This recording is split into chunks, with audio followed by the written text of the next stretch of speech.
All right. Let's see. So, last we left our intrepid adventurers, you guys had made your way to the monastery of the distressed body. And here you had found a bone devil who was running some kind of a cult. And he had taken over this laboratory from Quailish at some point. So that was kind of your key as to start investigating this place. Was Quailish was here, and he was driven out by the Bone Devil. And you were captured after a very tough battle where most of you were knocked out, and made your escape. And so at this point, you guys have made your way over to a large, and I really should have a handout for you guys for this, a large building to the back of the floating island that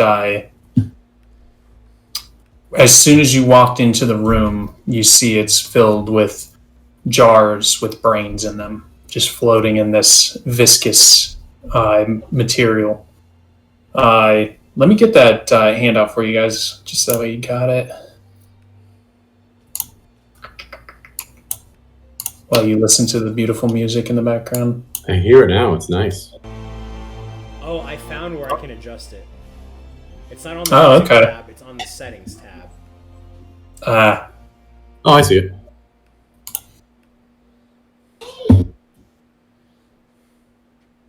Player version. That's the wrong one. Are those the stasis and Ekra symbols at the top there, Robbie? I know one is stasis. Yes. Nice. Very nice. Yeah, I remember I sketched it out in my book that I don't have. I remember the stasis one, but I couldn't remember the Ekros one. I guess I have to download the file and then just upload it to Roll20. Is it the map of the place? Yeah.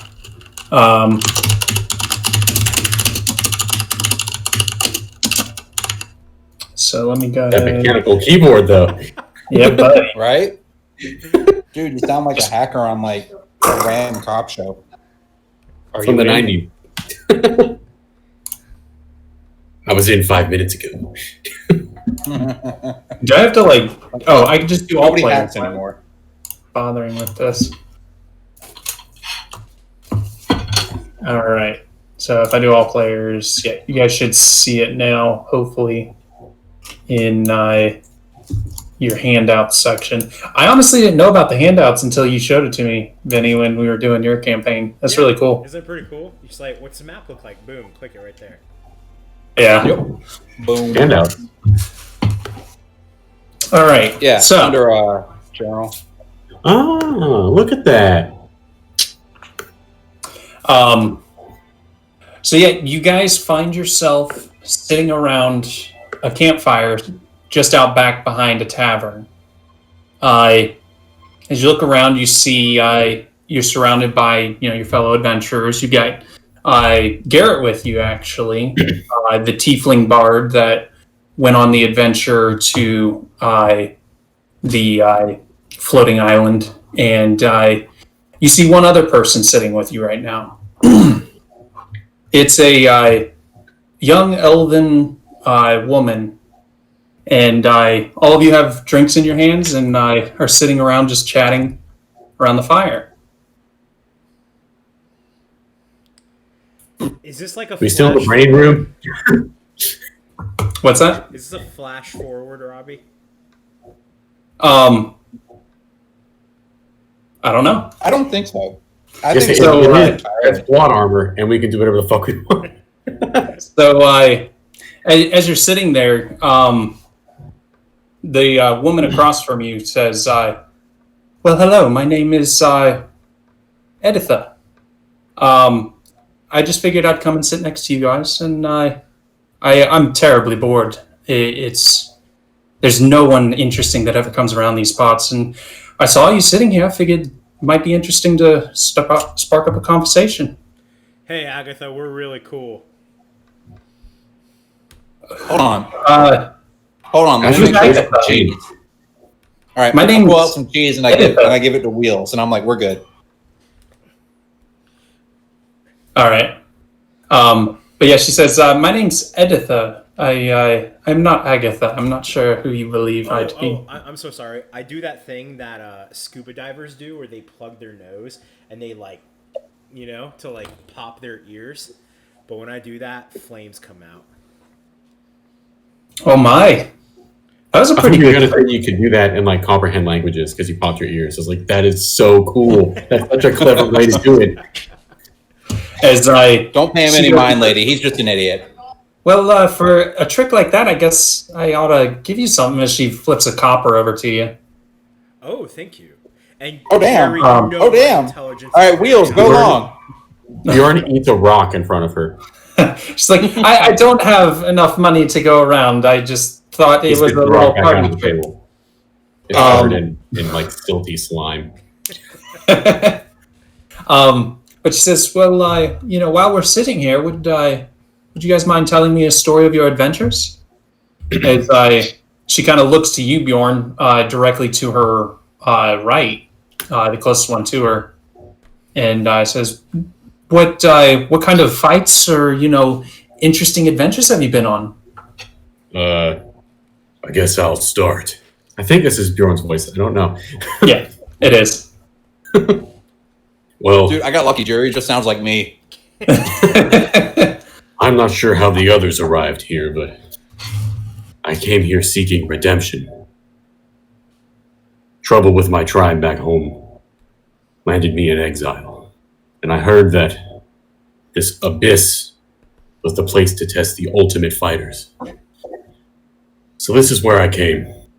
And when I came here, looking for some sort of companion, some sort of team, I ran into these idiots. And we decided we'd be the Delvers. Is it safe to assume that we're back up on the top layer or somewhere where someone would know what the Abyss is and what the Delvers Guild is? Yes. So as you look around, you can see the night sky above you. And she's like, oh yes, the Delvers. Well, we joined the Delvers after being accosted by some bandits. Made short work of them. And we were given a mission. So how did we do it?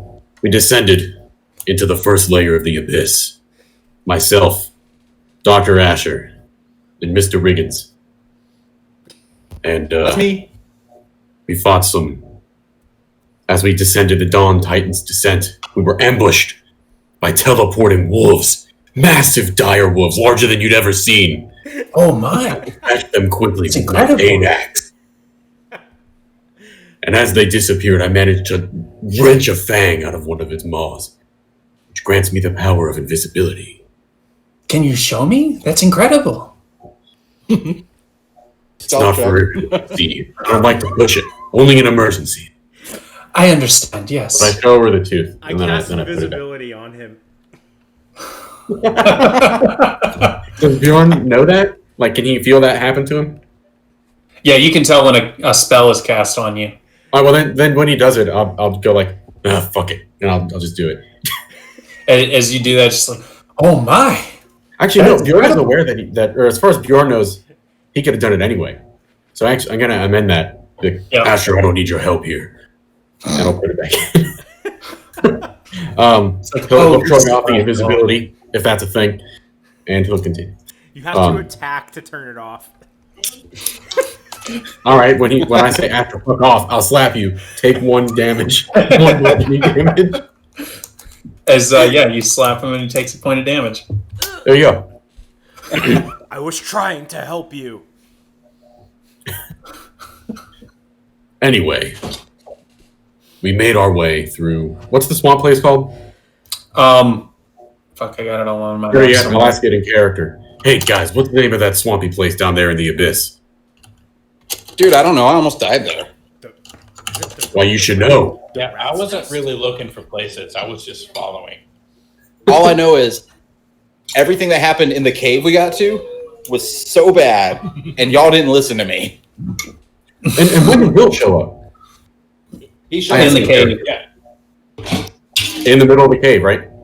Or like at Yeah. the beginning of it. Yeah, He showed up All right. after Paladin Man just hopped That's into right. the fungus. that's right. Yeah. So we made our way through that swampy part of the abyss. You probably know. It's very, very Oh, yeah. dangerous. Very few survive to tell the tale, but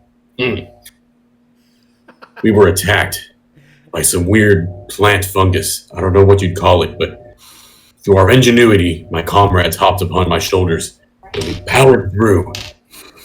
We made it And I safely almost to the died. side and made camp. When we That's recovered, incredible. what's that? That's quite incredible. You seem like a very strong man.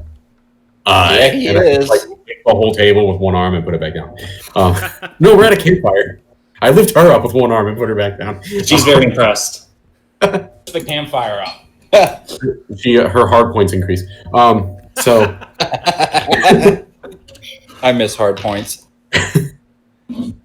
after we recovered, we made our way to our destination, a cave holding a mystical weapon known only as a blaze reeve. Can I assume that Bjorn has the blaze reeve at this point?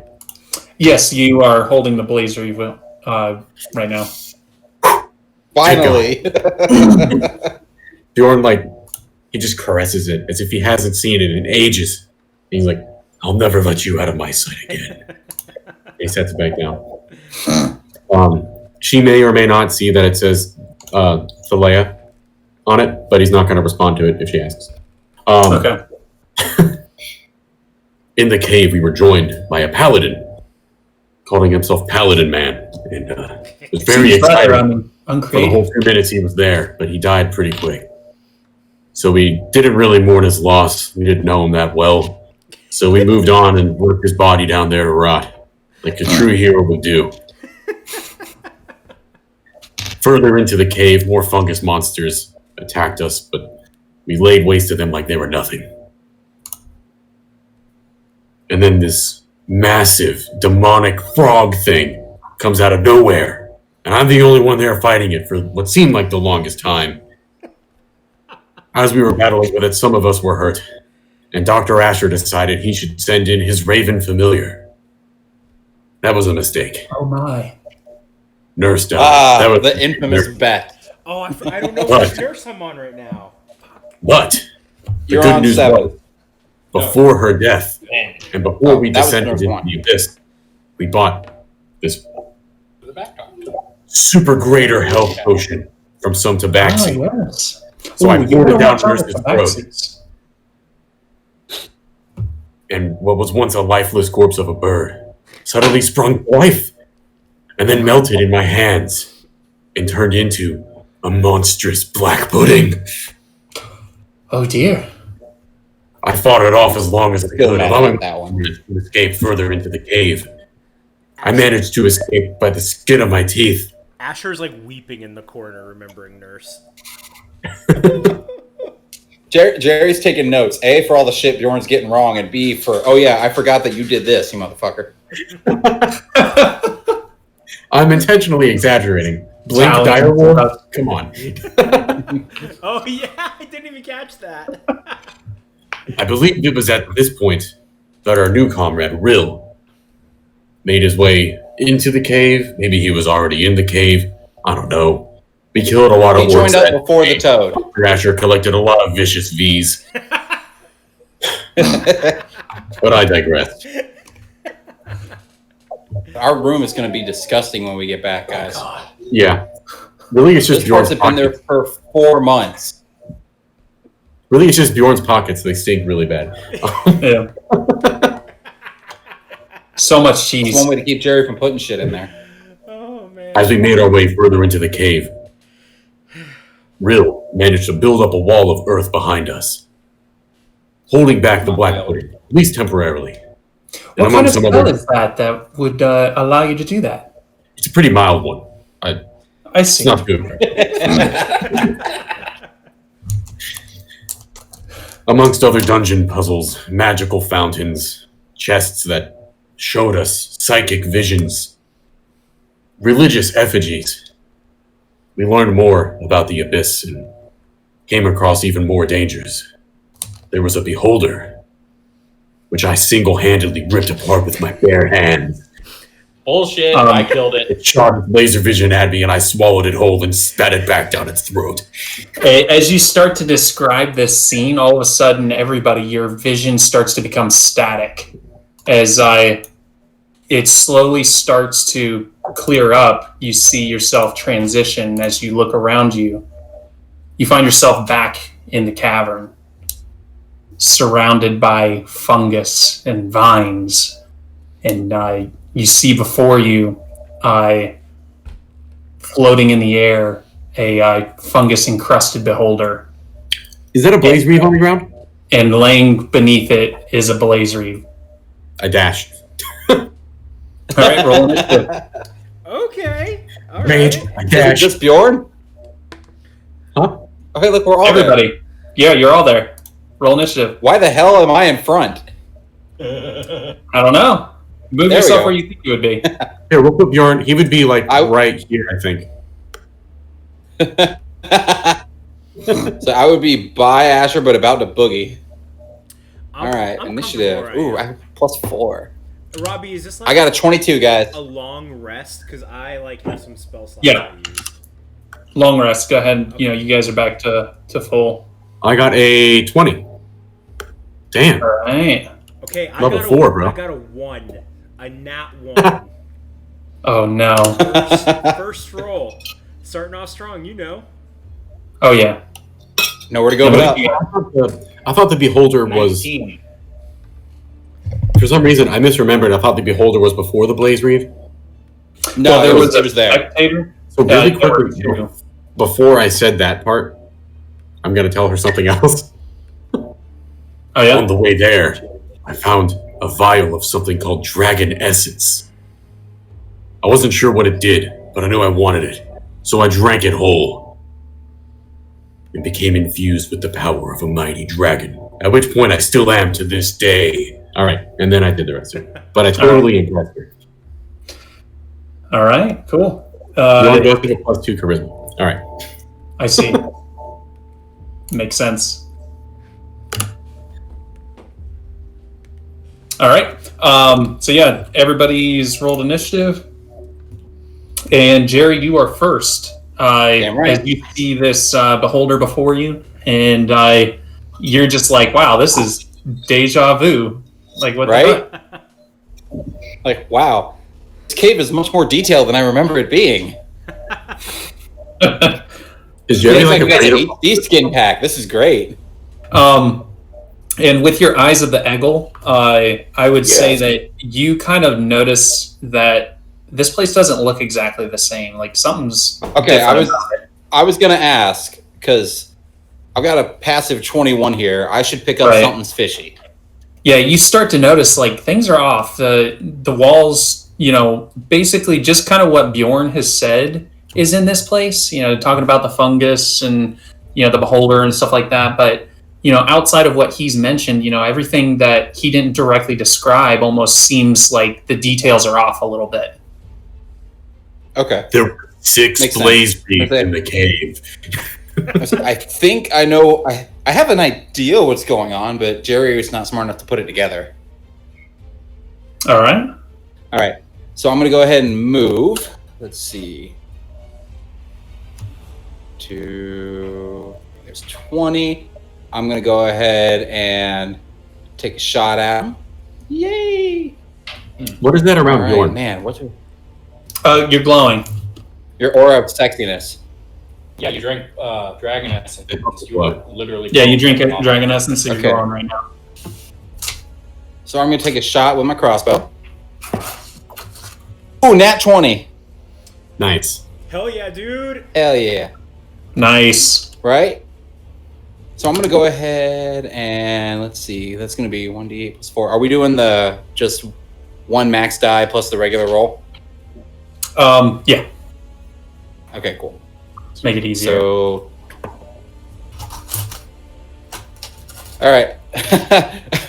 I rolled a 1 for my damage, so 13. That's not terrible, but still a little disappointed there. Let's see. Yeah. I'm going to go ahead and use my bonus action to disengage and fire off bolts from the grave.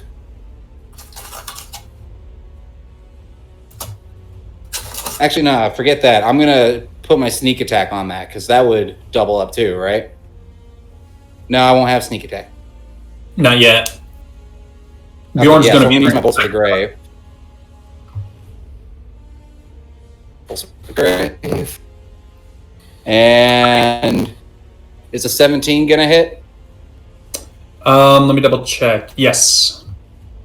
All right, cool. 6 plus 4 necrotic.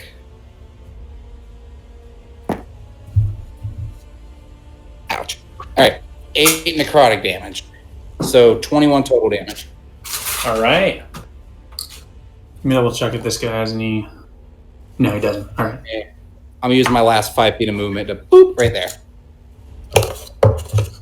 All right. My ideal ending for this is that, like, right before Bjorn gets a kill, Rill just steals it. That's what I want to happen here. Please, let's shoot for that ending. But Bjorn's the one telling the Keep story, adding so really, help. Yeah. Yeah, but the 3 of us are here to be like, no. That This ass- motherfucker. this dude who we knew for 5 minutes. Right, this dude shows up. This is his first outing with us, and he lands the final blow by whacking it with a stick. This motherfucker. that's right. That's how it happened, isn't it? Yeah. He Yeah, just I slightly beats it to death. Like, the Beholder had already tried to eat Asher. Ugh. Oh, it cursed his hand too. Mhm. Yeah. Mm-hmm. That's where he got it cursed. No, it's not already cursed. No, it was the petrification laser from this beholder. Oh, right, you're right. I was thinking All of right. my hand with the fungus on it. Bjorn, you're up. All right. I move 1, 2, 3, 4, 5. Is that enough to pick up the Blaze Reeve right there? Right next to it? Mm-hmm. I pick it up. And I Now remember, the Blaze Reeve is like a weapon just like changing constantly until you go and grab it. Because I just basically said, what do you want it to be? Can I change it? No. Okay. Do you want to change it? Between all these different things. Well, I thought it'd be cool if it could be the essence of a different kind of dragon. But it doesn't have to be. Anyway, it's going through all these different things like a slot machine in a fucking casino. And I time it just right. And I lunge my hand down and grab it and pull up this massive two-handed axe with an axe head forged out of the depths of the Dawn Titan's descent. And I just fucking rage really hard, and all the dragon essence leaves my body and gets channeled through the Blaze Reeve, and I take a mighty swing. Can I just go ahead and be raging too for fun? Raging is a bonus action technically. So. Yeah, so Sweet. I'm raging. bonus action I'm for that. attacking relentlessly. Clock.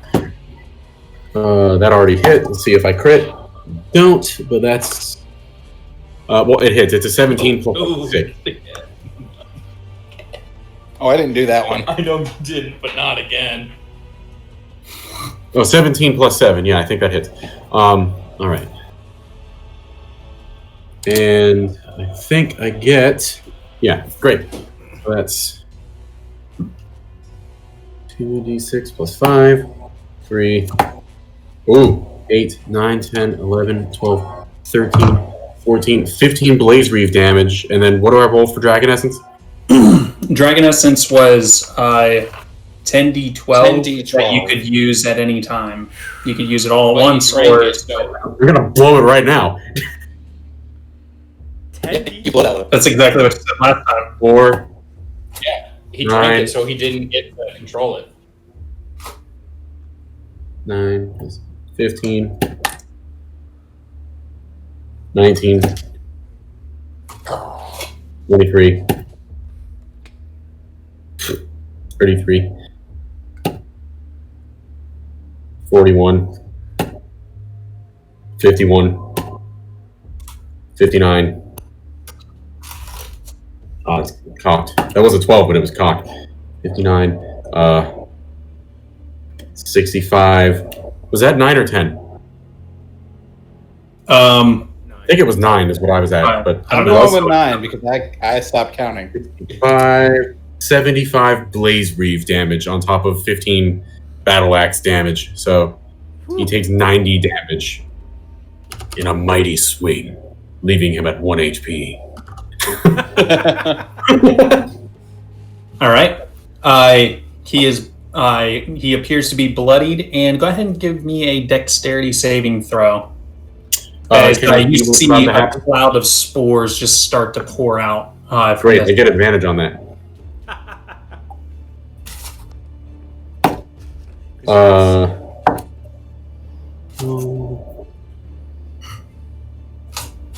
That's 14. Yeah, that's fine. Yes. As you nimbly back out of that spore cloud. Let's see. Next up is Rill. There's 1 hit point left. No, I'm just kidding. There's not 1 hit point left. That would be fucking great.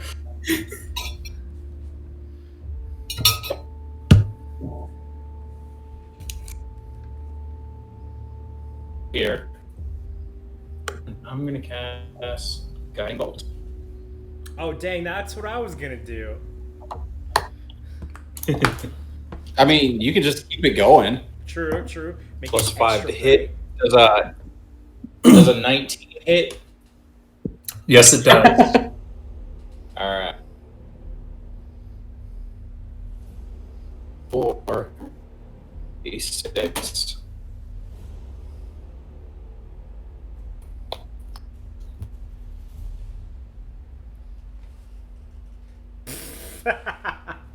Damage. Fantastic. And as a bonus action, I'm going to cast Flame Blade. So now I have a Fire Sword. Nice.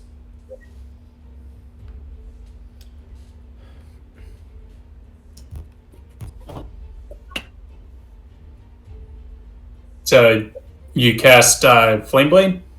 Was it? Yes. What does that do? I have a Sword of Fire in my hand. All right. And you did 19 to hit. Did you roll for damage already? I've missed it if you did. Yeah, I did 10 damage. 10 damage. How do you All do right. that? Radiant. When he casts Flame Blade, I yell out, hold on, you killed this with a stick. It's burning with my passion. All right. As it comes to the spectator's turn, and he is going to turn. Or I'm sorry, Beholder. I'm using the spectator stats just because it's a fungus riddled one, so he's a little bit hurt. It's a grody. So he's got a couple things he's going to do. First, I got to see if it works. Hello, Beholders, dude. They're like my favorite D&D monster. All right, so it does work. I need to roll to see who it affects. And Jerry, you are going to be the target. Okay. Let's see. You need to succeed on a DC 13 Constitution saving throw. All right. As you see this green aura just burst out of one of its eyes, which were, closed from all the fungus that had encrusted it. You see just this pus-filled eye just shooting out this green ray that is kind of going random, but it hits in your direction. Yum. Gross. I rolled a 14. 14? That is enough. As you're able to withstand the effects of it, as you feel like you would have probably been paralyzed had you not held out. Damn. Next thing it's going to do is it is going to attack our boy Bjorn. You can try. Bjorn. That part Yeah, happened. Bjorn. I remember Yes, that part. Okay, so it doesn't look like he's going to do it because I think that's an 18 to hit. Actually, I don't think I unequipped my shield, which I wouldn't be able to use with a Blaze Reef. So technically, his AC is 17 right now. Oh, okay. Yeah. Well, that's not fun. Because that means I'm going to hit you. That's fine. Go ahead. I'm resistant to it. All right. And that is going to be 15 points of piercing damage. And then you're going to take not as much, it's only a d4, 3 necrotic damage. All right. Total of 9 damage. Bites on your shoulder after being attacked by you. That'll for flavor, it's not going to do any damage, but at the end of his attack, I'll headbutt him off of me for flavor. Okay, I like it. Next up is Asher. Okay. Oh, wait a minute. Oh, no, never mind. I don't want to do that yet. Go ahead. Robbie, is it safe to assume that I have Nurse somewhere out here? Yes. Okay. So what I'm going to do, since I have an advantage on this because of Rill's guiding bolt, I'm going to do inflict wounds on this thing, but with Nurse. So Nurse is going to fly in and just whack it with its necrotic energy. Okay, so D20. All right. First roll is a 4. A good thing for that advantage. Second roll is a 15 plus 5, so dirty 20. That'll hit. Okay. Hey, Robbie. Yeah. What it did to Dylan, was that an attack? 6. That was, yeah, technically. 13. I technically forgot to use my reaction there. Okay. 18. If it's too late, that's fine. I'll just get over it. You'll get it next time, maybe. If he survives long enough. It's going to take 18. I thought it was just one of its legendary actions. Yeah, I guess that is technically a legendary action. Oh, well, whatever. 18 necrotic damage. Yep. And then wherever Nurse is going to just fly up high. So it'll be floating above. Attack of opportunity.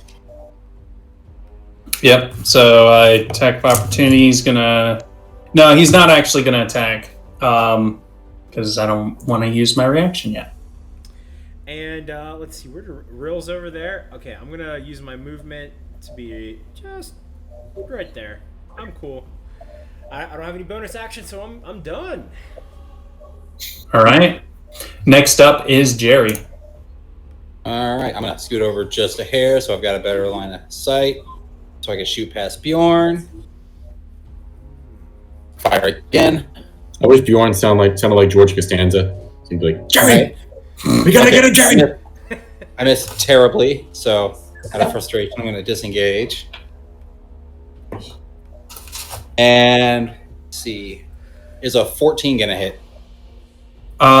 Meet to beat it, yep. Okay, cool. So now we know where it is. 14. My first roll was a 12, and I was pretty sure that wasn't gonna do it. No. All right. So 2d6 necrotic plus 4. 14 necrotic damage. All right. And I'm gonna use the rest of my movement, and I'll be right there. Cool. All right. Next up is Bjorn. All right. Reckless Rage attack monster. Wow, that was trash. But it's a 16. That'll hit. That's with a +7 to hit. Nice. Ugh.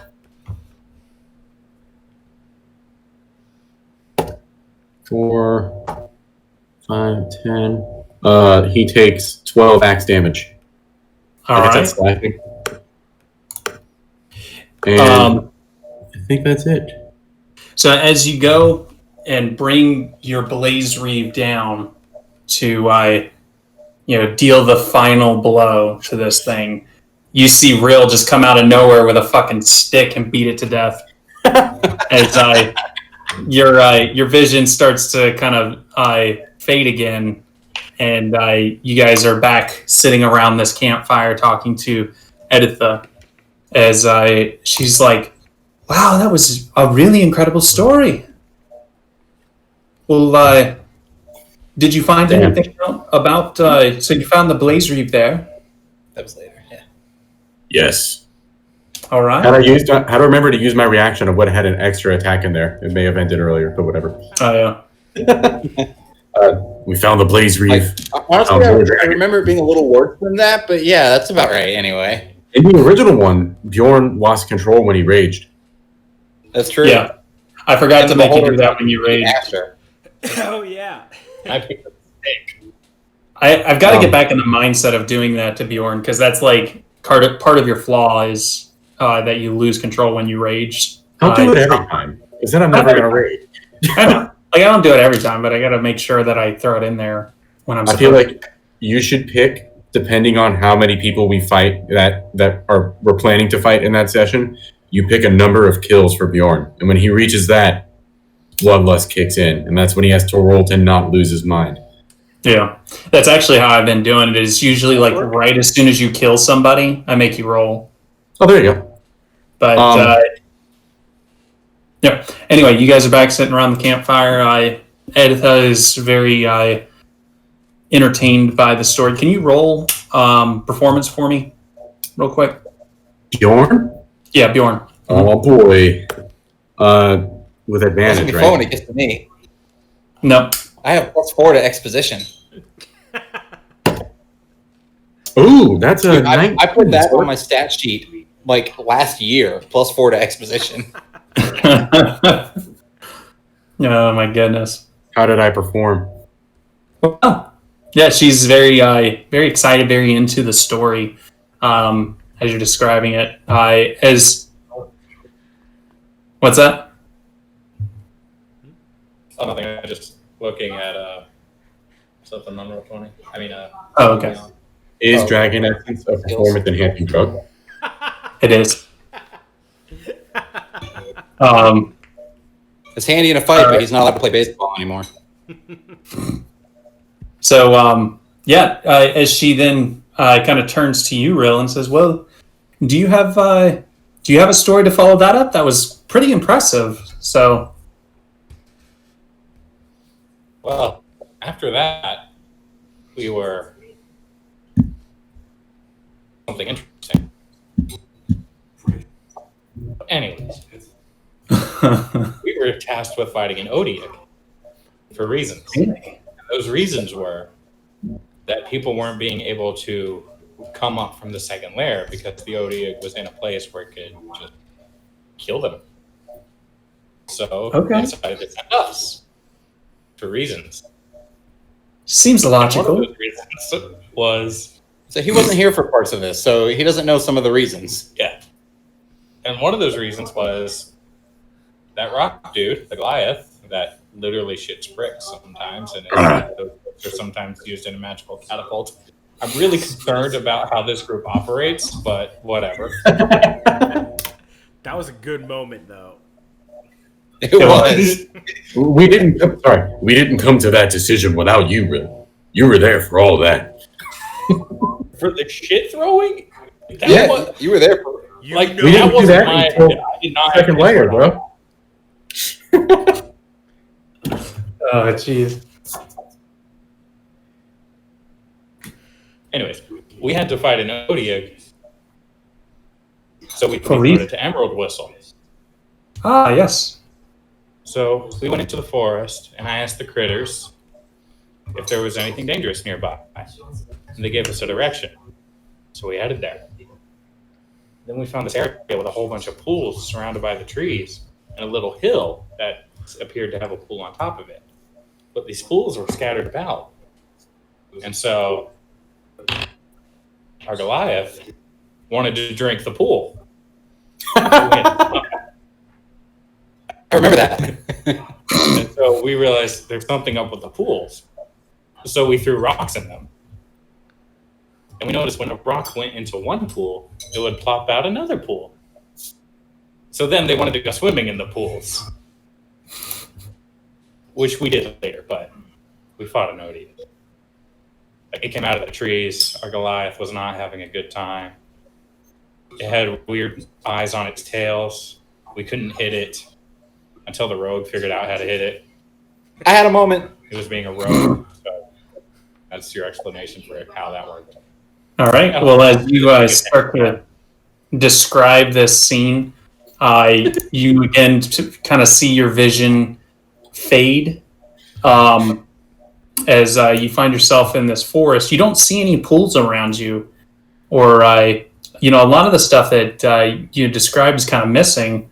And it seems a little more obvious that this isn't really where you guys, as opposed to last time where it was just small details. And the Matrix. as you look ahead, you see the Odio standing out in the open, right in front of you. Go ahead and roll the initiative. Should we Quick question. consider a long rest? I was say, Yes, did they you guys are back. Hey, Robbie, I'm familiar with this map maker. Yeah, you are. What is this, dude? Because this looks Isn't good. it fucking awesome? Oh yeah, it is nice. Is this Incarnate? Yeah. Are you serious? Yeah, you got to use the battle map tool, dude. It's amazing. Oh my. Okay, dude. I'm up. Step it up.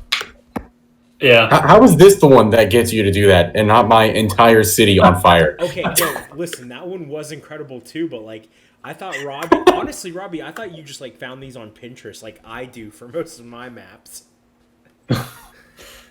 Yeah, I usually would do that. I just like find something online that I think looks really good. But this one I was like, I have a theme that I'm going for that I kind of want everything to look a certain way, so I'm just going to do it. Dude, that's cool But, yeah. shit. I literally have like a Pinterest board just called D&D maps. Oh, nice. All right, so yeah, you guys roll initiative. All right. Yep. 13 for me. Not a nat 1. Okay. 16. 18. Nice. Ooh. 17. All right. I'm using D&D Beyond's what is this called? Combat tracker. Mhm. Works pretty good, and I can see like all the monster stats right here at the same time, so it's pretty good. Anyway, let's see. Start, and Dr. Asher, you are up. Okay, I went last, now I'm going first. Okay. So is it still the thing where like I have to target its tail first? Yes, Okay. you would assume. Okay, so I am going to aim for its tail, and I'm gonna cast this as a second level spell slot. I'm gonna do Hachimama, Scorching Ray. So Scorching Ray, I have to do 3 attack rolls because I have 3 rays. Okay. Okay, so first one's gonna be a. And because this thing can see you, you're rolling at disadvantage. Oh, okay. Well, first roll Quick, was rub a, your is a was a bang. 24. So, okay, this one's gonna be a 14.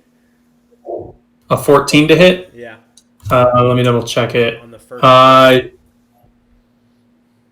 Yeah, that'll hit. Okay, let me go ahead and roll for my other 2 rays. Just speed it up.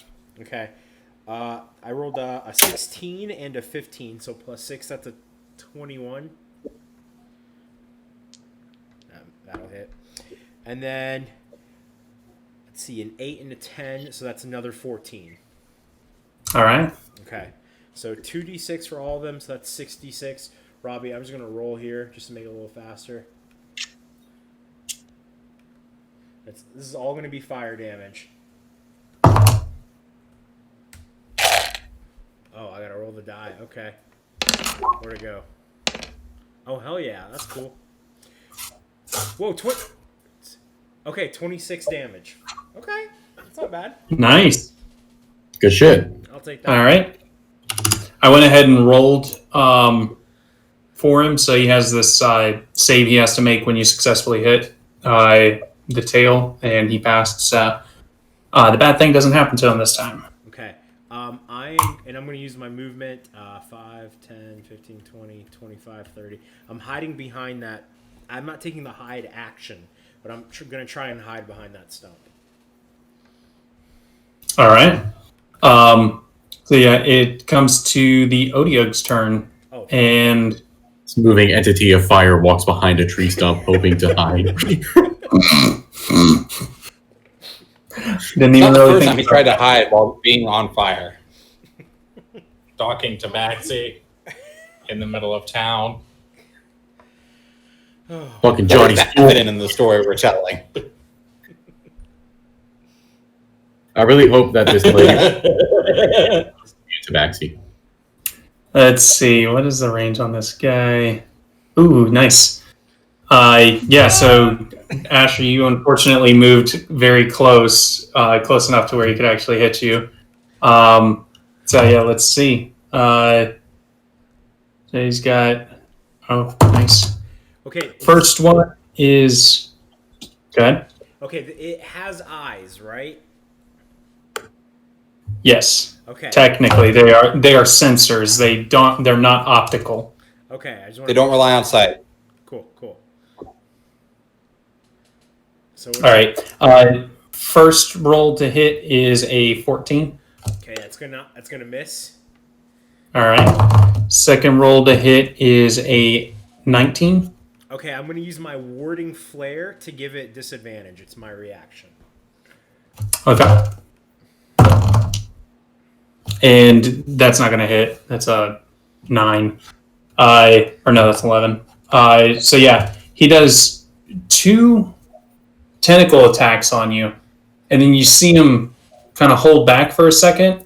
Give me a Constitution saving throw. Oh, I'm good at those. I rolled a 19 plus 3. All right, you're fine. As you kind of feel this overwhelming sense of all these different sensory things coming into your head, but you're able to kind of shrug it off as you know what he's about to do and prevent yourself from being overloaded. Nice. Which you remember would have stunned you before. As it becomes Rill's turn. That warding flare, by the way, was just like a huge light that came out of me to try and blind it. Oh, okay. So I tried. Yeah, this thing doesn't have actual vision. It's blind sight. Okay. So it doesn't work. Yeah. I'm gonna cast Guiding Bolt. Guide that bolt. Such will a guide the good bolt. spell, honestly. Oh, yeah. Yeah, I don't hit. I rolled a 13.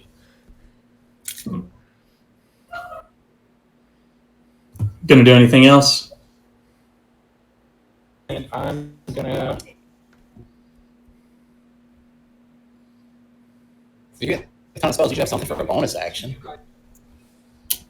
You can just to beef yourself up. Yeah, nothing offensive as a bonus action. But I can cast Spirit Totem of the Bear. Ooh.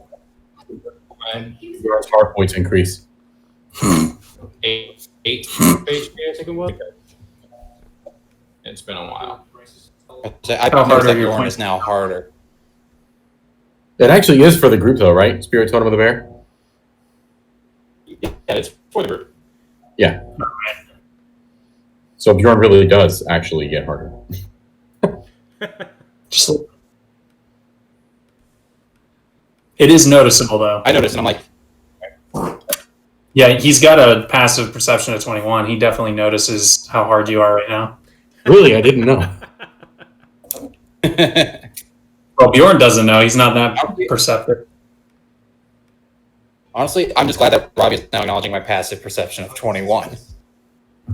I never really knew how to how to handle it game wise, and so I was always just kind of like, well, we'll figure it out eventually. I'm gonna one day figure it out, but yeah, that was really the main hold up there. It is a temp HP. All right.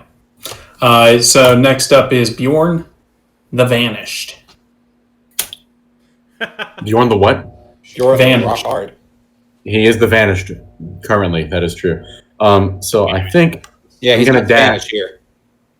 I'm gonna dash and get up. Am I? Yeah, I might as well. I can help Asher out. Get up right here when I dash. And I guess I can't attack on a dash. I can't bonus action. Because that is my bonus action. I guess that's it. I'm just gonna sit there and I'm gonna go. Wait, what's your bonus act? How How would you use your bonus action for? No, you can still Oh, yeah. rage. Yeah. I was here, right? Yeah, dash would be action. You could still use like your bonus action to rage. Yeah. I thought if you bonus action dash. Oh no, it's action dash, bonus action rage. Right. Okay, yeah. I will dash there and I will bonus action rage. I'm there. I'm angry. All right. You're roaring at him. And he sees me. My Blaze Reeve at the ready, which, at this point in the story, has a full tank of dragon essence.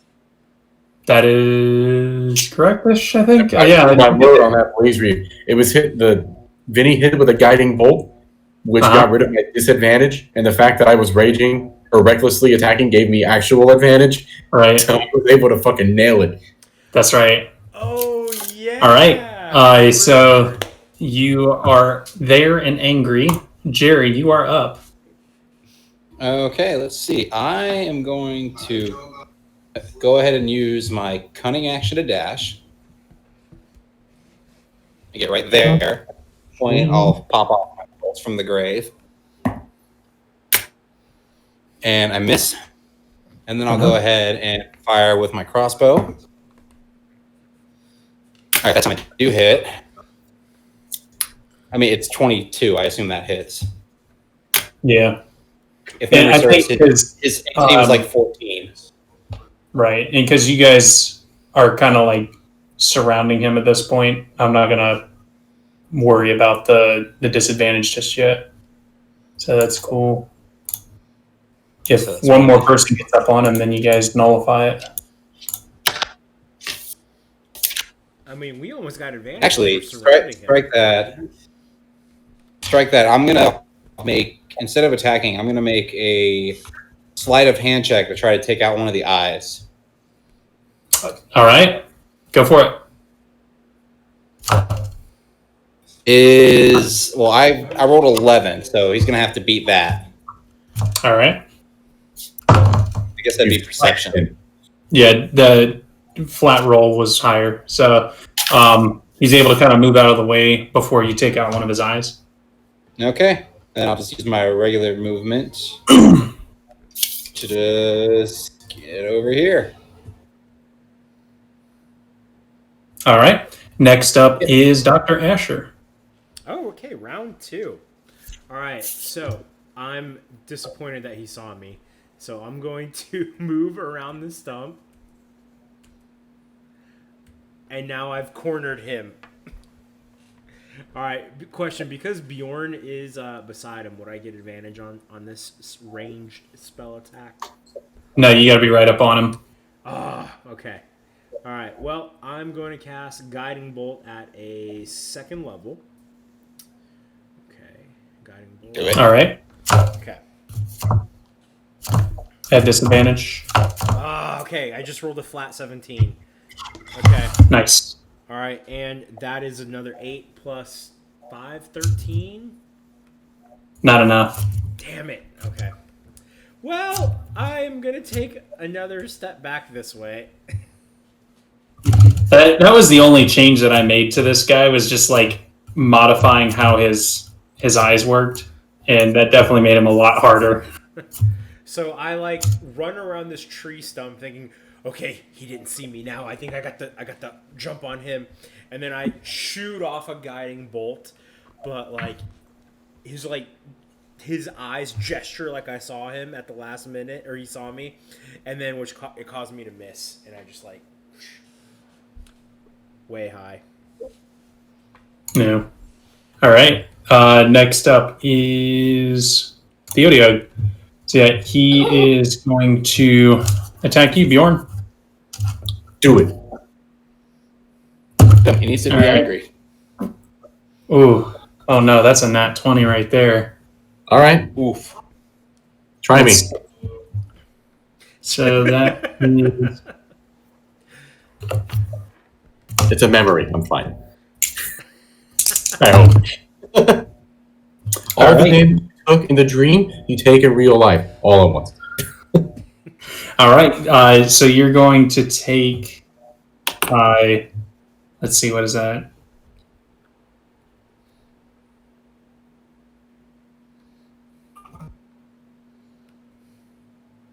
35 points of piercing damage. Ouch. All right, I'm fine. That's like 19 points of piercing damage. And let's see. Can you make a Constitution saving throw for me? Or it's 18 points, I should say. Wait, so real quick, when I'm reducing it, when it's something 0.5, I round up for the damage taken, correct? No, round down. Round down, great. Yeah. 17 points of damage, awesome. And what do I have to roll? Constitution saving throw. Please.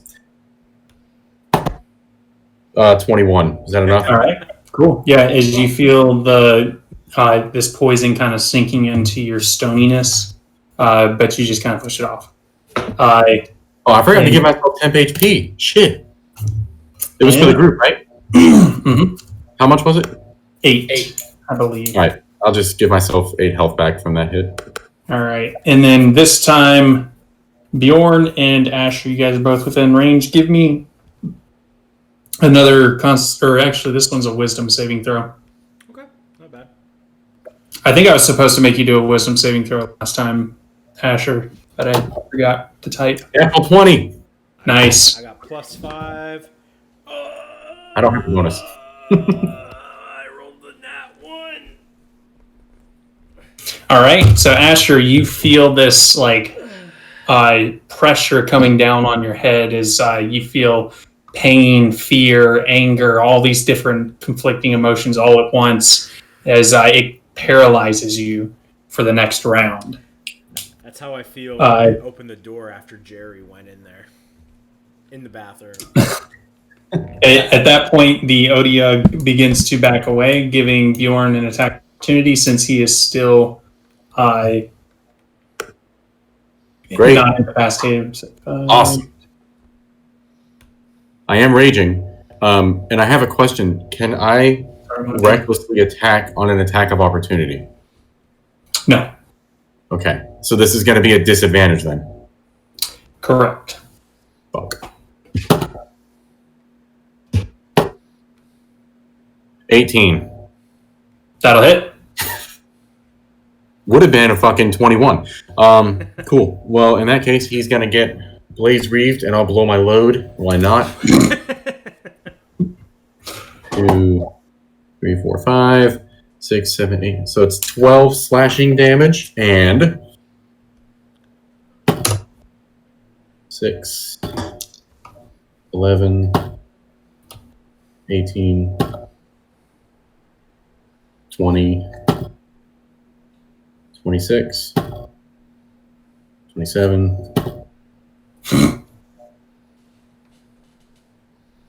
Oh, I just brain farted. 32. 35. Not doing as good this time. Ooh. 43. 55 Blaze Reeve damage. Plus, what did I say, 12 slashing damage? Yep. Cool. He gets fucked. So as he's backing away, he also gets stuck there because Sentinel. All right. So as he tries to back away, I say, fuck no. And I take the Blaze Reeve and I swing it around the tree right into like his tail or wherever the stalky thing is. And I hit it to the tree. And as he tries to get away, he can't. And like, if it's okay, it like rips that appendage off because that'd be cool as fuck. Because I chopped it. You take out one of his tentacles. So he's got 2 tentacles and then the stalk in the back. So you take out one of his tentacles. Hell yeah. So as he tries to back away, him backing away and me wrenching the axe back out rips his tentacle off. And it like gets charred like it was hit with a lightsaber.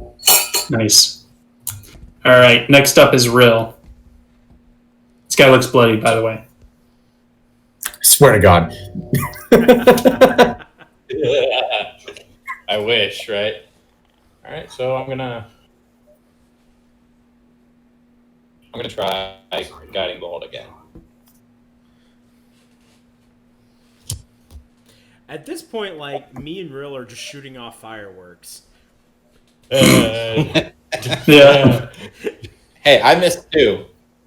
Dirty 20. Nice. Is that with disadvantage? Oh, yeah. I'm still at disadvantage. Yeah. Yep. Dirty 20. All right.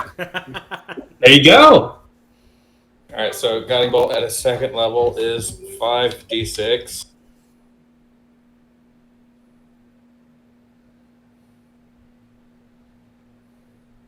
If you didn't have enough, I have some.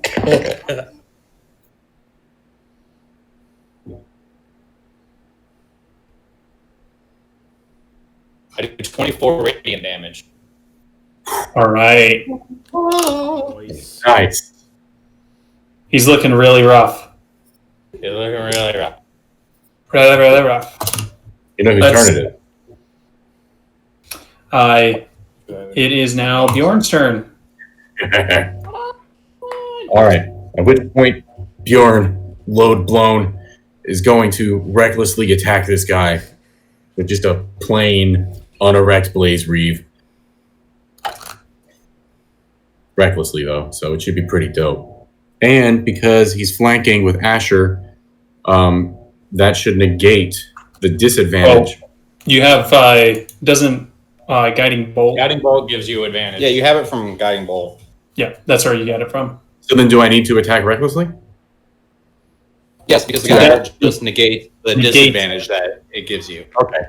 And then, because since I'm flanking with Asher, would that give me advantage? I'm not really He's liking technically not flanking. Really flanking. Okay, then I'll recklessly attack. It's fine. Thank God I did too, because that was still fucking garbage. That is a 15. That hits. Dope. God, I rolled an 8 and then a 6. Oof. Oh wow. Ugh. But that plus 7 is nice. All right, so that's a 1 on a damage die. Kill me. God. Another 1? You gotta get great weapon fighting, dude. Oh, dude. I do that. So that's 9 slashing damage. It had the potential to be 19. Dude, you could get that feat where you choose a fighting style from like the fighter class. Yeah, I know. There's that, and there's also Ruthless, I think, where you can re-roll ones on damage die. I think there's a fighting style where you crit on 19s too. I think. Champion. Yeah, I think and Bjorn fire. actually gets brutal critical later on as a barbarian, where he can crit on a 19 or a 20. Nice. Nice. Yeah. All right. Next up is Jerry. All right, I'm gonna go ahead and try and take out the eyes again. So I'm gonna go ahead and make a sleight of hand. Oh, it ended up sideways. I gotta roll again. Oh, sweet. Are you gonna beat a 25? No, you're good.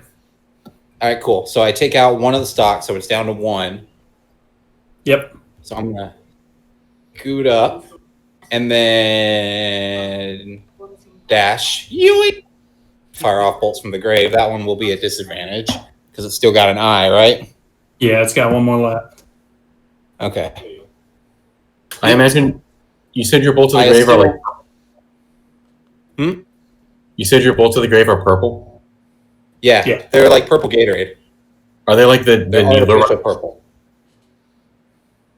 They what? from Halo? Are they like the needler? Oh. Actually, yeah, that's pretty good.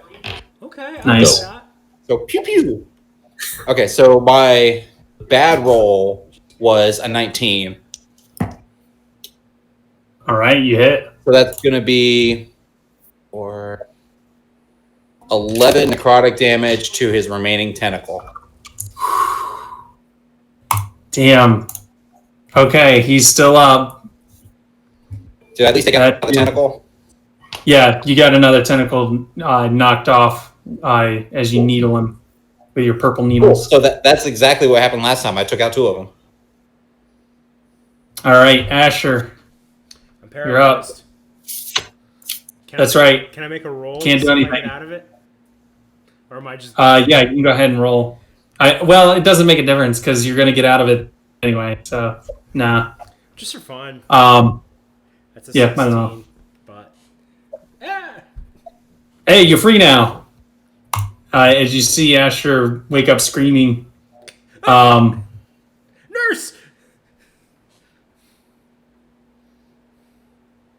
as the Odiug moves over here and is going to lash out at you, Jerry. Okay. That's I use my reaction to attack it. all right. And Jerry does a. This is over a 20. 24 hit. Yeah, it hits. All right.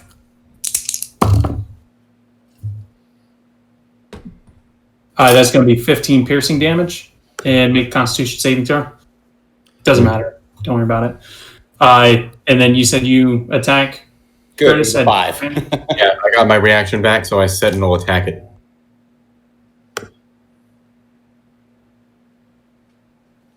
Or actually, yeah, My God. Trash again. That's a 16 to hit, so that'll hit. yeah.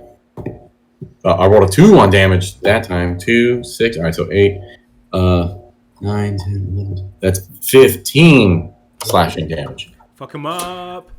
All right. As you bring the final blow to this thing's head, you hit it in the weak spot in the neck that you were told about multiple times from a simple man.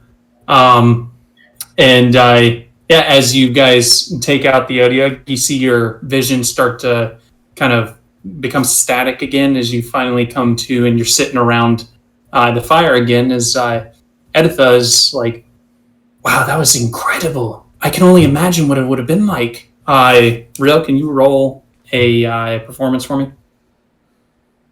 Well, While Rill's he's wrong. doing that, I'm gonna cast. I'm gonna use Vigilant Guardian to make Asher my ward.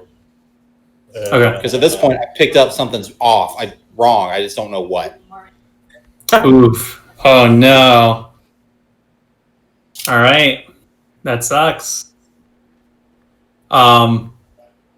Terrible. So, is there anything else you wanted to add to the story after you finish with telling about what happened during the fight? Asher, give him guidance. It will help. I slap him on the butt. Tell her the Odiug cracked open like a walnut. All right, he slaps me on the butt. That means I have what? You get a D4 to add to it. It's Okay, could awkward I because he's cast sitting. less on myself too? It wouldn't stack. No. At a D4. All right, so my performance is +1, so I'm at a 2.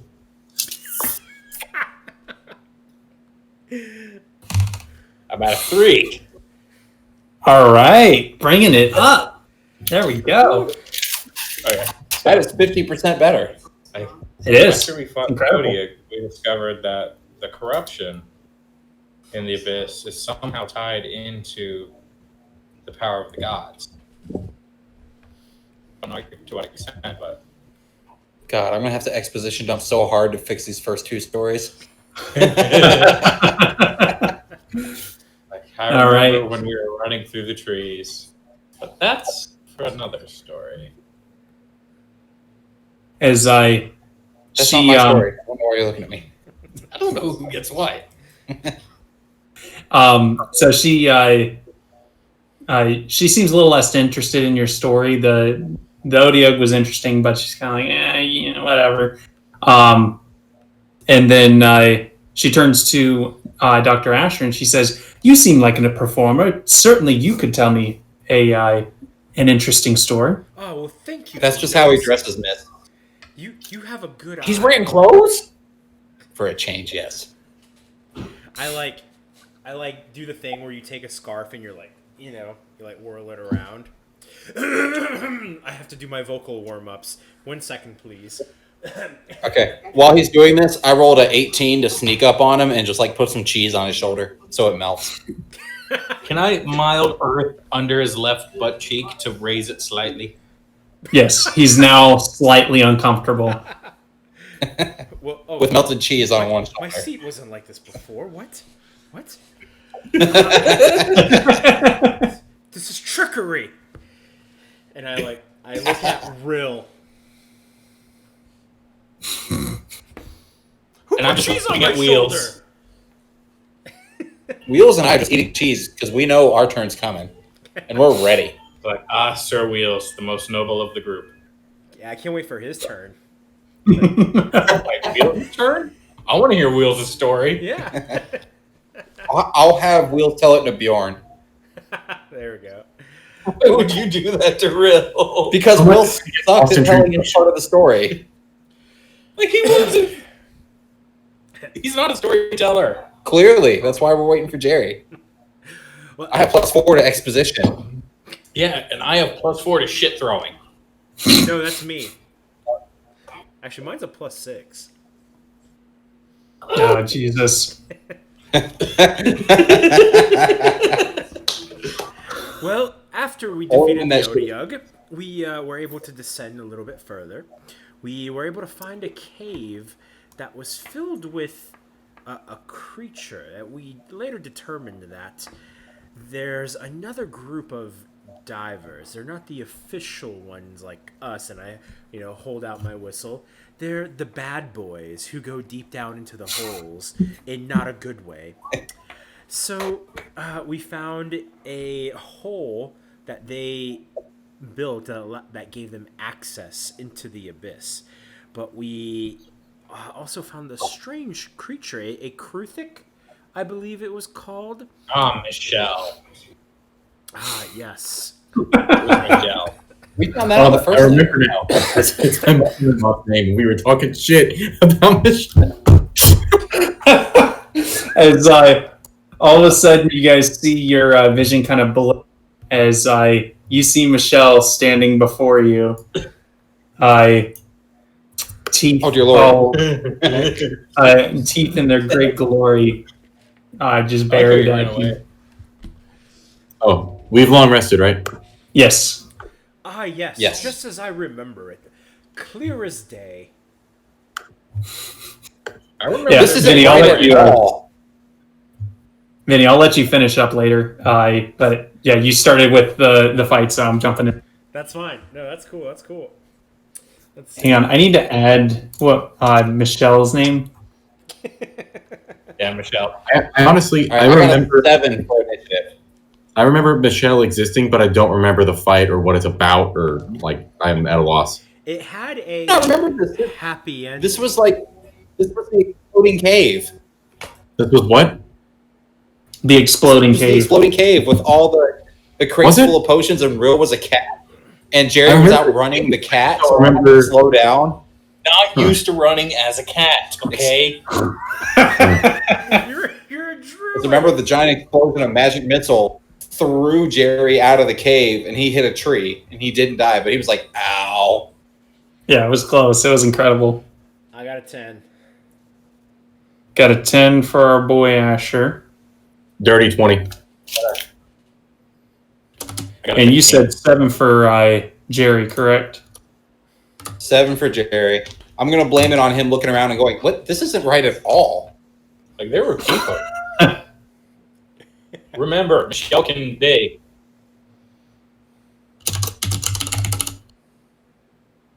Vinny definitely skipped the part where we tried to talk to dinosaurs. You fought a griffin? Or no, I think that was after I think that this. was right after this. This Yeah, was right. that That was was right after after this. this. Because Was we the decided great- to ascend further. Because this is farther in, but in the same part of the abyss. Yeah, after Yeah. this, we meet hitters, and then we go down into the second layer. We meet who? All right. Bjorn, you're up. Kidders is our friend. Oh, Kidders. I mean, maybe not I mine. thought you said Slithers. No, On Kidders. Kidders. The backseat. He's a kitty cat. Yeah. I'm so close. Can I just be there? Yeah. I mean, Thank you. I'll move Michelle a little bit closer. All right, Oh, God. cool. Around Michelle. All right. Reckless Rage attack. I do not have Dragon Essence at this point, do I? No, not this no. time. Yeah, I don't think you did. We were looking for I didn't know if it was a dream, maybe. All right. That'll hit. Let's Well, I see mean, if it's a story, so Hey. I get a 23 to we hit. can do Dragon Essence. Oh, you know what? Actually, it's a 22 to hit. Because at this point, I had switched to my shield and axe. That's right. Yeah. Let me, well, I'll just add a +2 to my AC. I can do that in my head. All right. Let's see. So that's 1d8 plus 4. Ooh! Max die. 8, 9, 10, 11, 12, 13, 14 because of rage. 14 slashing damage. All right. And then I'll just sit there like, It'll be like when you're bouncing around in a fighting game, like that. Yeah. Like on the character All right. select screen. Yeah. Next up is Michelle. She's going to take 2 stabbing attacks at you with her, I don't know, mandible things. That just like, All right. Her Stab. psycho hands. yeah. The first one is, it's not enough. It's 16. Nope. And the second one's going to hit. That's a 21. Yeah. She does less damage than I remember. That's going to be 8 piercing damage. Oh, great. And let me see if this thing happens this time. So I need to roll for this. Ooh, it does. Shit. It's unfortunate that not more people are within range because it's only a 15-foot cone of acid spray shoots out from her mouth. As you need to make a dexterity saving throw. All right. I can see it, so that's advantage. I'm probably already saved. Wow, good thing it's at advantage because I rolled a 1. 17. Yep, that'll save. So you're only going to take half of this. So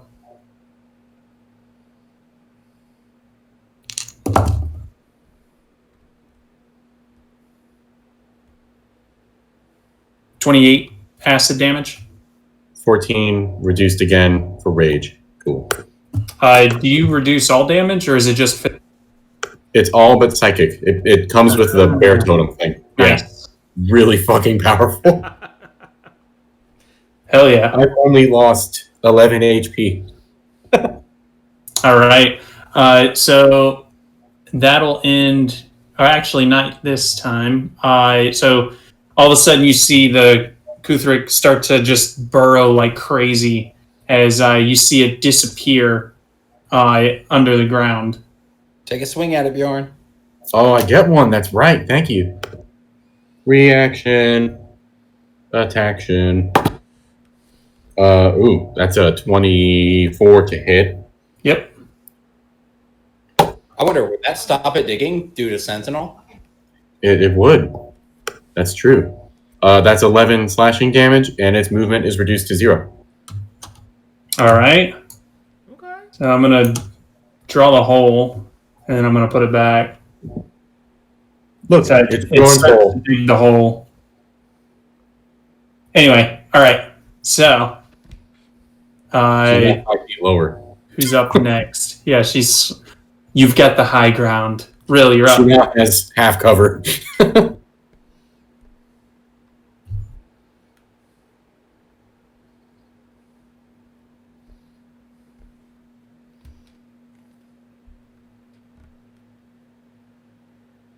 Whose turn is it? It's Rill's. Okay. I think he's trying to figure out what to do. All right, so be there. Gonna cast Guiding Bolt. That don't hit.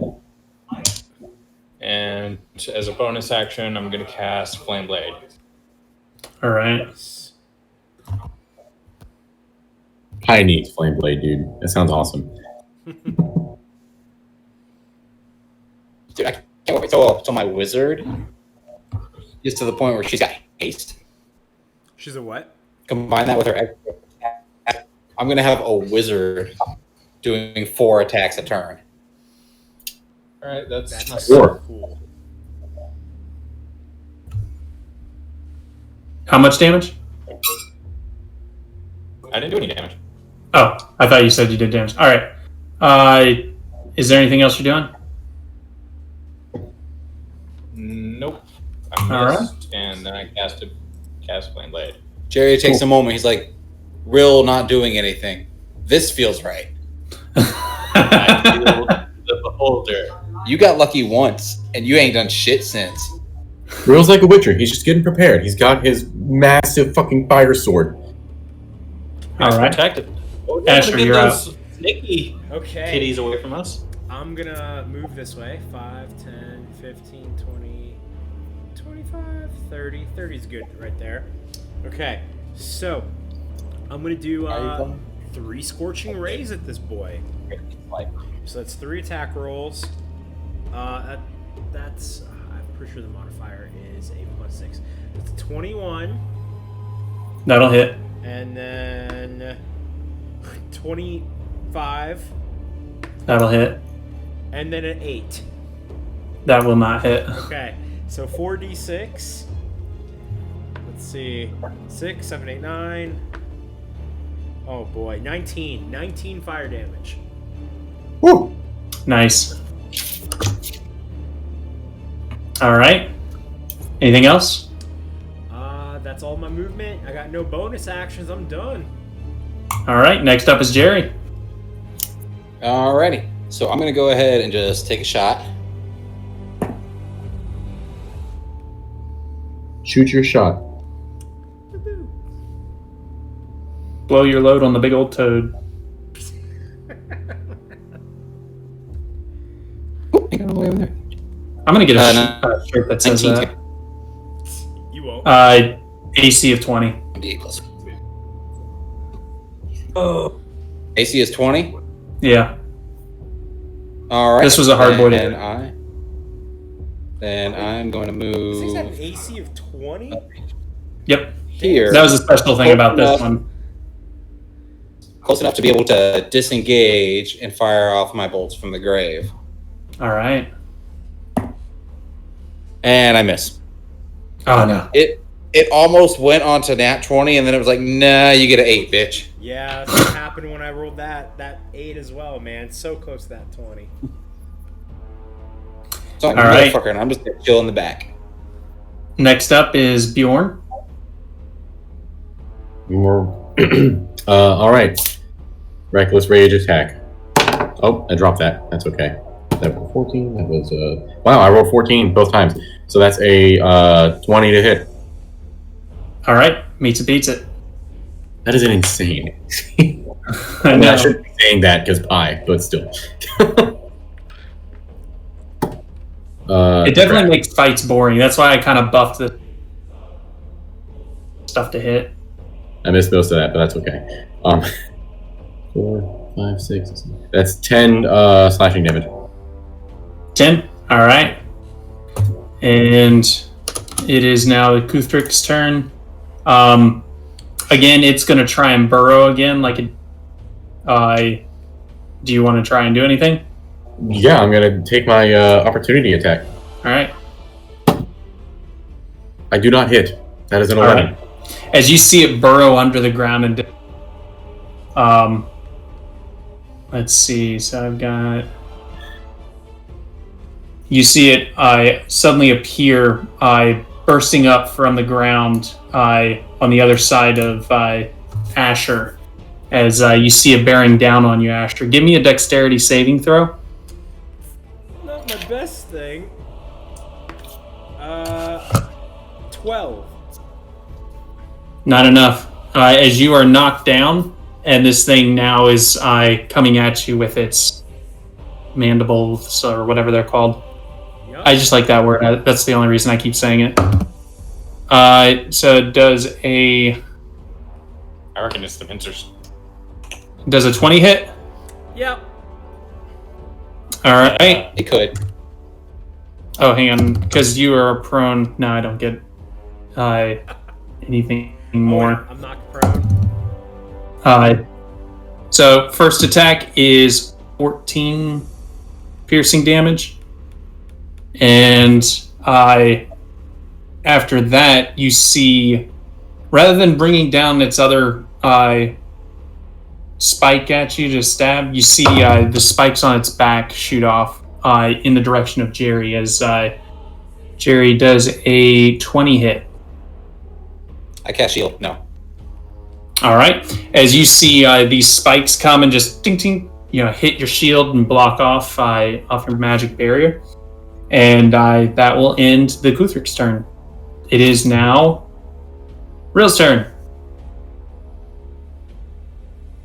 As you see this thing like standing over Asher, as one of the spikes is in his shoulder. I'm gonna roll to see if this is a turn on for me. It probably is. That's a 15. You're gonna roll to see if you can tell if that happens. Yeah, you successfully pass your turn on. So what does that mean? I think Does he want to be turned on or not? I don't think it's not a choice I get to make. He is turned on by this, as you see his lower sword attempting to pierce this thing, but he's not quite able to. And I see this clear as day with my eyes of the eagle. Yeah. Okay. Like, I've seen this so many times, and it's always disappointing. Yeah, and I look over and I say, but you've never experienced it, Jerry. I feel like I have. Is Asher actually Minetta? Yes. Wait, who's Minetta again? The perv Great. from My Hero. Great brush. Oh, okay, yeah. Great. Yeah, great. All right, so my first attack was 23 to hit. Whew. Second All right. attack I hit because for whatever reason I have 2-weapon fighting. I think we all. All right. I'm not sure where I got that. I just know I have it. I think we all have the ability to do it. It comes with I it. actually Yeah. have it. As long as, yeah. I think because I have it too, but I don't do it. Me I think it too. just comes with the character. Yeah. Is 3d6. Ooh. What do I do? Say what now? Robbie, you got to restart that song, man. It was good. The last one that just played? He appears. Oh, I couldn't quite hear it. That's a shame. I do 11 flaming damage. Flame on. 11 flaming damage, as he is now bloodied. All right, Here. next up is Asher. You are currently pinned down. Give me a strength check. Oh, really, Robbie? Yeah. What happened last time? Yes, this is exactly what happened last time. I actually rolled out a Yeah. 19 minus 1. 19 minus 1? Yeah. That's actually pretty good. Let me check how good it is.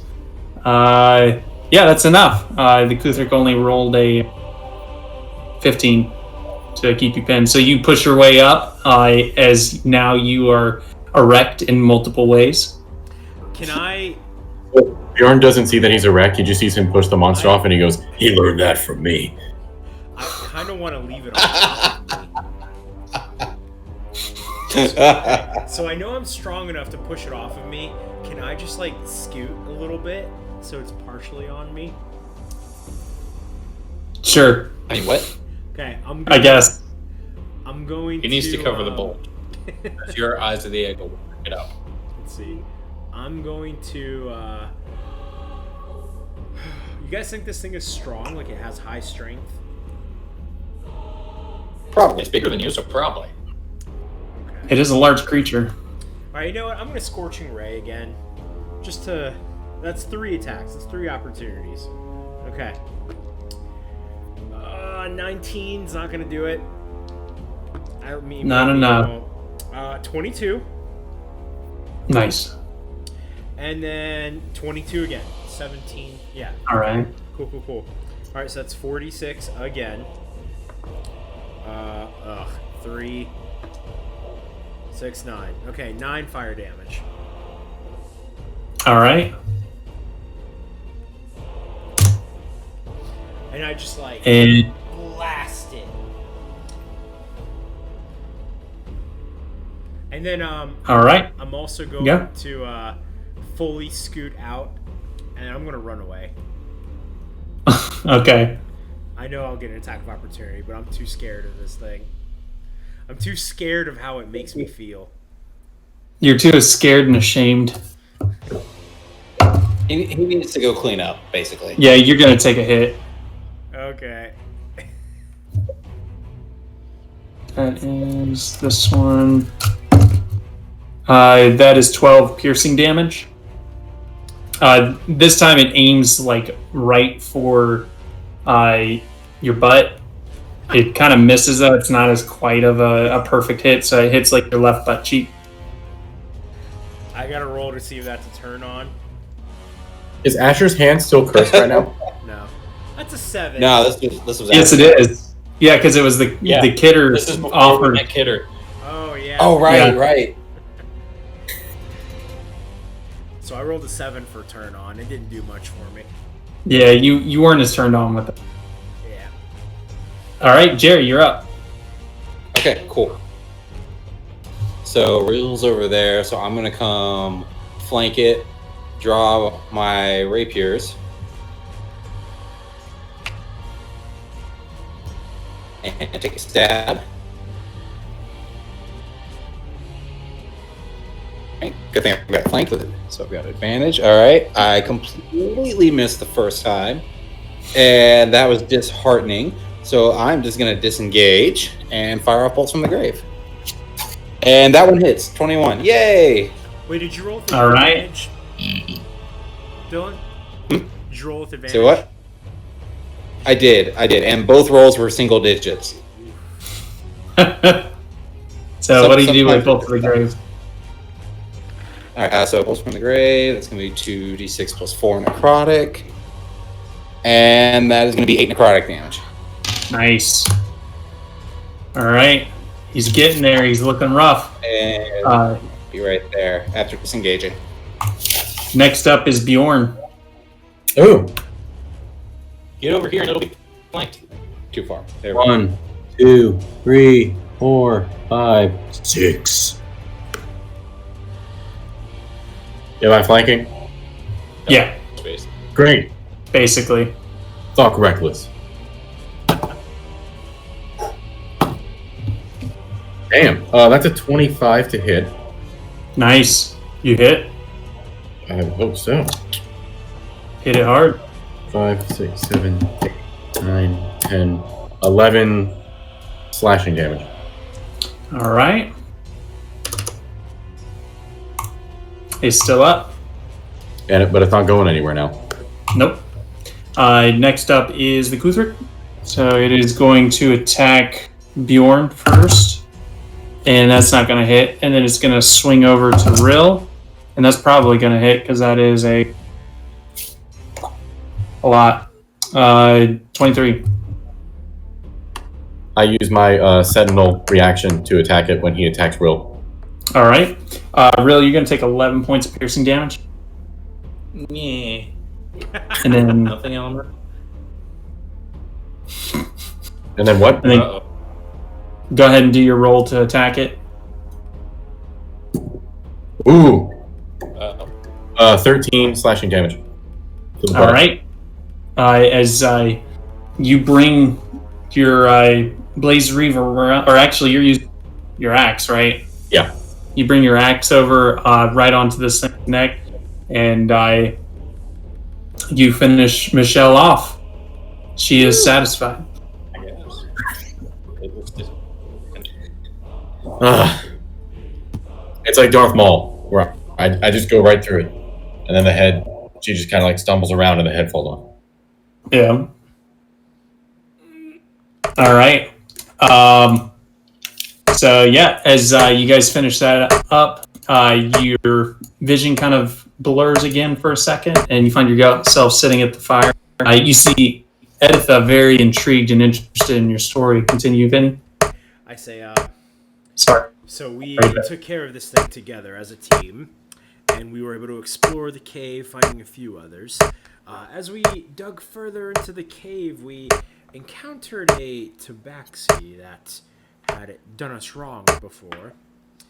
We were able to find some scrolls in this office that he was trying to get into, and it turns out that there are military generals interested in whatever potion it was that we gave to my poor dear nurse that turned it into that horrible creature. And my hand was also petrified into a middle finger, and then the tabaxi helped me get rid of it. Am I leaving anything out? The explosion? Oh, yes. There was also a frothy, white, milky explosion out of the caves, and we just barely made it out alive. And, let's see. Editha looks very concerned with the description. Can I... He does that. Robbie, I gotta roll to you-know-what. Yep. That's an 18. Give me some performance. All right. Plus, Cool. plus 1. No, we can't hear you guys. No, I can't hear you guys at the moment.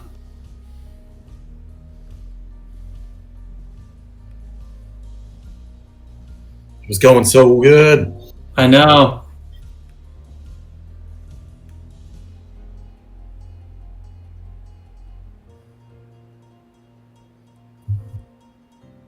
Speaking of computer issues, Robbie, I have to order a new fan for my tower. Right. I don't know how much you know about fans, but is there like a brand you recommend that's better than others, or not? Is a fan really? For the most part, they're not going to make a huge difference. It just depends on what you need it for. So if you're looking for something to, super cool down your computer because you're going to over. But if it's just you need something to circulate air, then just buy whatever. It doesn't make a difference. All right, cool. The fan's been grinding. It's been very worrying. Mm. Vinny over here double fisting his pumpkin spice. Oh, yeah. Oh, dude, by the way, the video recorder, Robbie, I used the exact same one. No stops, no skips. All right. It's been doing it all in one go. Vinny, I just realized you moved. You're in a different room. Yeah. Yeah, that's weird. How you like your new place? Dude, it is so sweet. It's way bigger. The neighborhood is way nicer. Like, Nice. I could walk to the school I'm going to be teaching at. Not that I would. All right. But I could. That's awesome. Like, I already know the. Is it a better school than the last one? Or are you at the same school? Oh, different school, man. This is leaps and bounds way better. Like, Thank God. yeah. Yeah. Yeah. Dude, it's a nice place. It's a little 2-story townhouse. We have a back porch, which is nice, but like it's being rebuilt. So it's Oh, really? Yeah, because the old tenants had been here for a long time, so they were never able to get in there and like rebuild it. So now it's like a brand new back porch, which is pretty cool. Okay. Nice. Yeah, man. I mean, there's stairs, which is cool.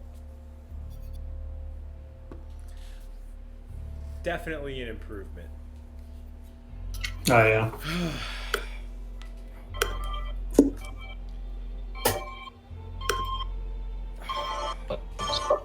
Yeah, did I tell you? I thought I heard him. I heard something. Hey guys, can you hear me? Yeah. Oh, yeah, I hear you. Okay, cool. I've got the audio link through my phone right now. Gotcha. Okay. Discord on my top call. Yeah, that's fine. I'm gonna leave my camera off. We'll just use our imaginations. Yeah, that's fine. We'll Actually, just you know look what? at- Fuck it. Hold on. He doesn't want that. No, I do not want that because now that it's my turn, I've been preparing for this. I've been drinking to get ready for this because if we're drinking around the fire. And Well, just a Jerry, moment. Before your turn comes up, you see what's his name? Garrett actually step up real quick.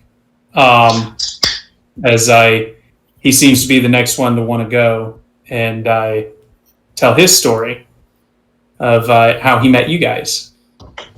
okay, So- fine.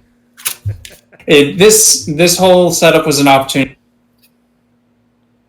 retcon some stuff and, explain things that I didn't actually get a chance to explain to you guys. So this is where, knowledge dump is happening. So you see Garrett stand up and he says, I actually met these guys. They arrived at the Sika camp looking to speak with Ozen, the immovable. Unfortunately, these guys arrived at a time. You see, About 12 years ago, Ozen left the second layer to venture to the fifth layer with Liza the Annihilator for an extended journey to find a very important relic. Being the leader of the Seeker Camp, she decided to put a very close friend in charge, Quailish, to be exact. He covered the Seeker Camp for about 4 years until he left the Seeker Camp in search of the ancient city, until he received information of the Drow city, Dion Glowing. I don't know how to pronounce that. Dione Gloin, whatever. That's close enough. Whatever it is, Jerry knows how to say it. Yep, you do. And now we hear both of you guys. He too left the Seeker Camp in search of the ancient city. You see, Dion Glenai was his life's work, a place of legend said to hold some of the greatest inventions and technology of the lost Drow civilization. After he left, he was never heard from again. Then, just 2 years ago, Ozen returned from the depths, carrying nothing but a letter written by Liza and her whistle. She was not the same woman that had left us 10 years. She spent the next 10 months detained within the Seeker Camp as investigators from the Delvers Guild arrived to ask her about the expedition and Liza's fate. Once they had received all the information they needed from her, they took Liza's whistle back to the surface. I heard they paraded it around like a bunch of fools, but I knew Liza, and though she would have wanted us to celebrate her, something felt wrong. After that, we started receiving reports of attacks from the illegal cave raiders around the second layer. I wasn't sure how they were getting down to the second layer, but it sounds like these guys may have stumbled onto something with the hideout that Dr. Asher mentioned. Ozen wanted nothing more than to go out and search for a friend quick, but because of the bureaucracy of the guild and the raider attacks, she had her hands full. So when these guys showed up, she was not in the mood to receive strangers into her camp, but couldn't wait any longer to find information, even the slightest scrap of information of Quailish. So she asked me to accompany them to the last known location of Quailish to see if we could find any trace of it. On our journey, I was meant to observe the men and report if they were to be trusted, but I never could have guessed how terrifying the foes we would have faced and the challenges we would have overcome. As he turns to you, Jerry, as he seems to see a spark in your eyes, you're excited to talk. Damn right I am. Real quick. Falcon, mute your mic. I'm getting feedback. You're not muted. Huh? Uh-oh. I think they both have their they hear feedback on their side. Yeah, it's just on right.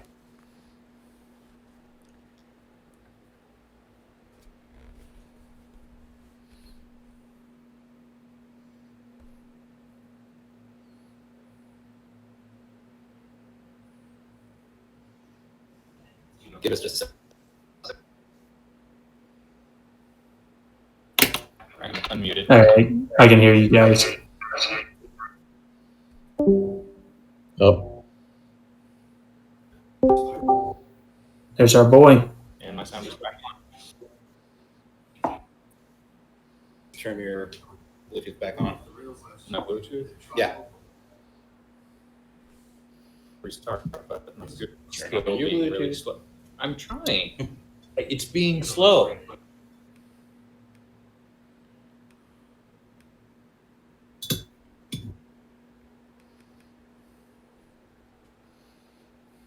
And I'm going to go ahead and copy Garrett's stuff and throw it into Roll20 as a handout, so that way you guys have what he said.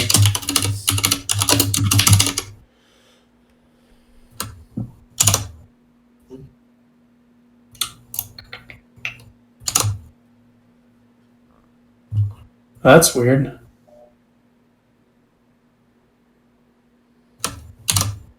Okay, cool. There we go. There you go.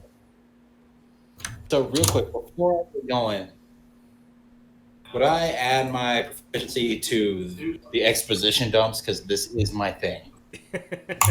Yes, you can add your proficiency to your exposition dumps.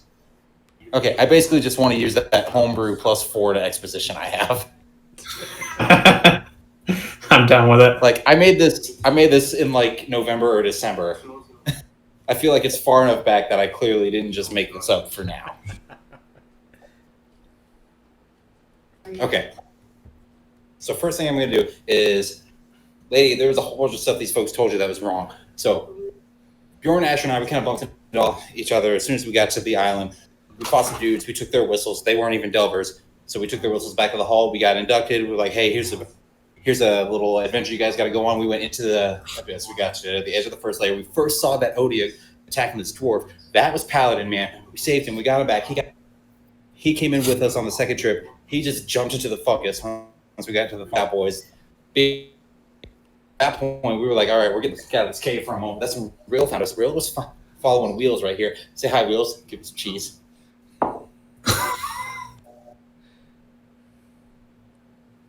I don't know why. 18, right? Roll in. This is why I'm holding this. I'm doing a lot of roll. Okay. So, Real jumped in, and and see this little orb right here? Whoa! We found these in the cave when we found a statue of Ekris. Ekris is an old drow god who's fighting this evil god Zasus, trying to destroy everything. That's what's all going on with the Abyss. Like, that fight is corrupting everything down here. And this orb, whoa, it's my connection to Ekris. Everybody here's got one except for Bjorn, because he had one, but now he's corrupted his. It's so he can talk to Zasus, but he's been stuck across. Don't tell him. Zasus don't know that. So Bjorn. Damn, that was only an 11. Okay. But yes, the druid did kill the beholder. Came out of nowhere. Druids, man. Like, he got lucky once, and he won't let us live it down. We did have to go fight the Odia, and that part more or less went as planned. Like, that was pretty much how it was told, and it went about how we expected it would. But we also were able to see deeper into the Abyss. We saw a whole bunch of people way up higher in the rankings than us called Black Whistles. On a scale of like 1 to 5, with 5 being the best, these guys are like a 4, and right now we're like a 2. That's what the green whistle means.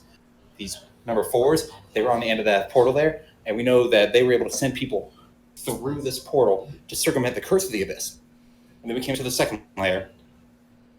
Our druid here, he was supposed to be giving us the best way to go. He was supposed to be guiding us. He kept getting lost. Got lost so many times. So many times. We found these little like leopard dudes with snakes coming out of their shoulders. They were leopard snaky boys. We had to run away from them. We run away. And then Bjorn was carrying Rill, and I was just like flipping through the trees, all nimble and stuff. I stopped and tied my shoes, but we got away, and it was pretty cool. And then we met, the bad boys over here. Remember Nurse? Mention Nurse. We'll get to Nurse, okay? We'll get there. I throw a dice at him. It hits. Asher starts weeping. Damn right it did. Okay, so this one's got a 23 for exposition. All right, so see this bird right here? See this little jacket that I made, and I made all the sweet jackets that we're all wearing right now. This is nurse number 7. Turn that bird around, because he keeps losing his bird. First time he lost his bird, I bet Bjorn that the bird was going to die, and I was right. Bjorn owed me money, but Bjorn saved my life like 3 times since then, so we just called it even. So then we get to the Monastery of the Distressed Body. That's this creepy floaty island that we're on. And I'm pretty sure that's where we are right now. I'm pretty sure that when we got to the brain room, something happened. That's why we're all seeing this shit right here. So we were kind of exploring, kind of not. We go straight up to the head honcho, this bone devil looking motherfucker with these bad boys. And they got a vampire in a coffin just kind of being carried around. And things are going bad. I almost died. We all almost died. And the vampire's like, hold on, dude, I got this. And the vampire goes away, but then he comes back, and we're like, oh shit, never mind. We ain't gonna have this fight right now. So then we got captured, we got thrown in jail, and then we busted out because we were able to use Wheels here. Ha ha! And Bjorn looked through Wheels' eyes, and Wheels was scouting out, found the other bad boys. And we got out, we found some commoners, we found some orc boys, we found a party of people from our guild. And we did a big old jailbreak. And then we come busting through the door. There's this big old salt golem, salt bay looking motherfucker. And then this is when things fade because we're about to go into a fight. All right. And yeah, as Bjorn you turned guys, into a horse. And it was awesome. Bjorn turned into a horse. As you guys fade into static, you see standing before you is the salt golem. As About how it was. this place looks pretty close to what you guys remember. All right. Yeah, because we're still there. So as we fade in, I'm going to wild shape into a spider and climb onto Bjorn. All right. Bjorn is definitely Because it worked last time. Just kidding. All right. Roll. All right, I got a 16 for initiative. I got a 9. Oof. I got a 15. Natural 20 plus 2. Ooh. Yeah. I've been rolling I'm killer wild initiative shaped onto and these combats that don't count. I know. It's great.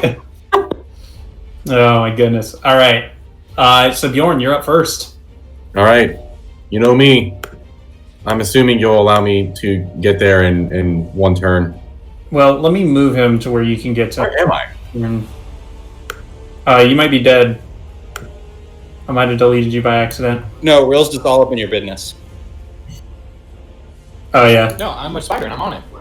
There's just 2 tokens in one spot. There you go. All right. Well, I'm gonna Rill's just pulling run up. Asher and I'm assuming invading that's space. about 30 feet. Yeah. It's a memory. It doesn't matter.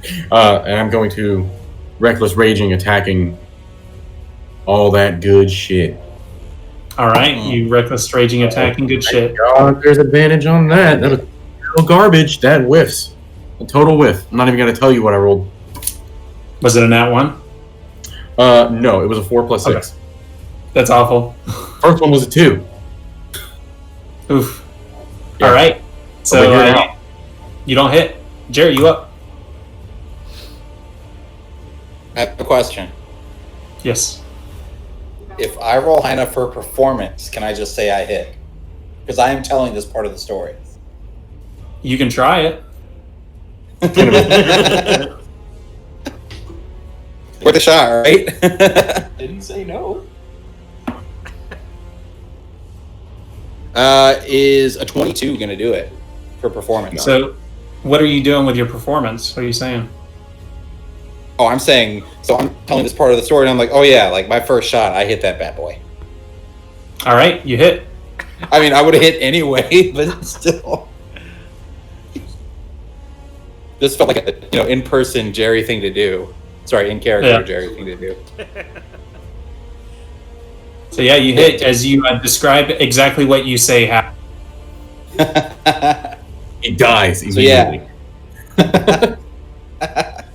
And So while spits it's out. looking at Bjorn, I'm just taking advantage of the opening and I shoot it right in one of his salty eyes. And then I do regular crossbow damage. Do you guys remember if this thing was like resistant to like fire or anything? I feel like it had a resistance to something. I remember using Flame Blade on it and it didn't really matter. Alright, so it's going to take 5 piercing damage. All right. As And then I'm... Oh yeah, go ahead. I was just gonna say, as you shoot it in the eye, kind of like fall back, as now there's just in its salt body where the eye used to be. Oh, he's salty now.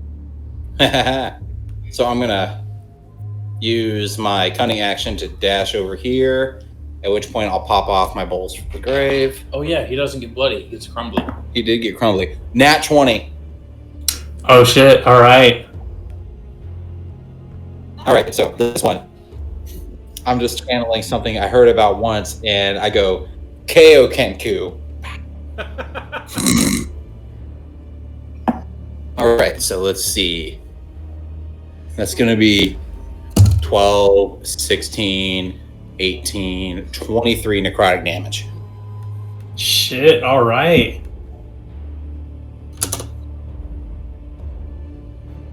All right, My Rill, you're up. story, it only made sense I got a crit. Oh yeah. It was a good fucking roll, though. I'll be right back. All right. Yeah, Spider Boy. Alright, so I'm gonna hop off, scoot around, and I'm a person again. All right, and you have him flanked. So, are you going to count me jumping out of wild shape as an action or a bonus action? I think that's a bonus action. I think it's a bonus action for you. I can't remember. It just says I can pop out whenever I want. Okay. Yeah, because I Alright. can't remember what it is. There's one where like you either have it as a action or nothing at all. Like you basically just do it. One of the circles, but I think that's Circle of the Moon, where you just like get it for free. Oh yeah, it's the bonus action if I ever back. Okay. Alright, so and I'm going to attack with Guiding Bolt. All right. Flanked. Is a 14 enough? Meets it, beats it. Okay, so we know what it is now. 14. Get down. Guiding Bolt. 5d6.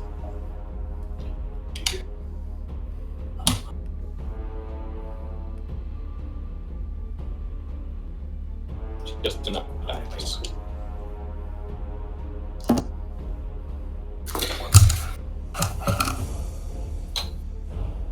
That's a lot of good damage. I do 20 radiant damage. Nice. I remember this fight being harder mostly because I remember there being more people. Yeah. So we're just focusing on the big boys in these fights. But yeah. And Garrett wouldn't be here because Garrett didn't fight the golem. Yeah. He was fighting other things. He was over here. With the flump. All right. Alright. And then I use my bonus action. I use my action. Yeah, I'm good. All right, Asher, you're up. Okay. I am going to move him to be 5. Wait. Okay, I'm going to move right here. 5, 10, 15, 20. I believe that puts me in the diagonal path of the golem. I'm going to take out my wand, my failed experiment wand that I had by now, and I'm going to cast Lightning Bolt. What do we have to do for that one? It was Dexterity saving throw. well, I mean, what was the deal with the failed wand experiment? Wasn't there something special about it where it was like, God, I cannot remember. It's been too long. For some reason, I thought you had to make some kind of... Oh, I do remember it now. Okay. This is something I didn't tell you. I was keeping it a secret. All right. So yeah, he makes the dex save. Okay. What's the dex save? 15. He fails. Okay, he's gonna take 8d6 lightning damage. I'm gonna roll it here. Or you can the stone. It'll be faster. Things. Everything. Nice. Just every time Master someone does something. 8d6. Yep, that works. Oh, I gotta throw the dice on the You can do it one. screen.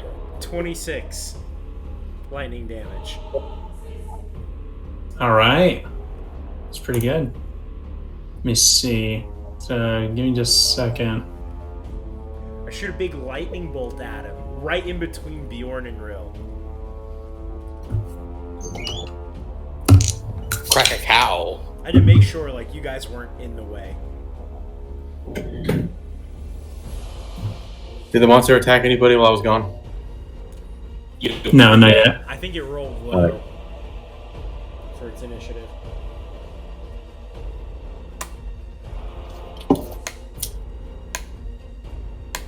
Ooh, this is a good one. Okay.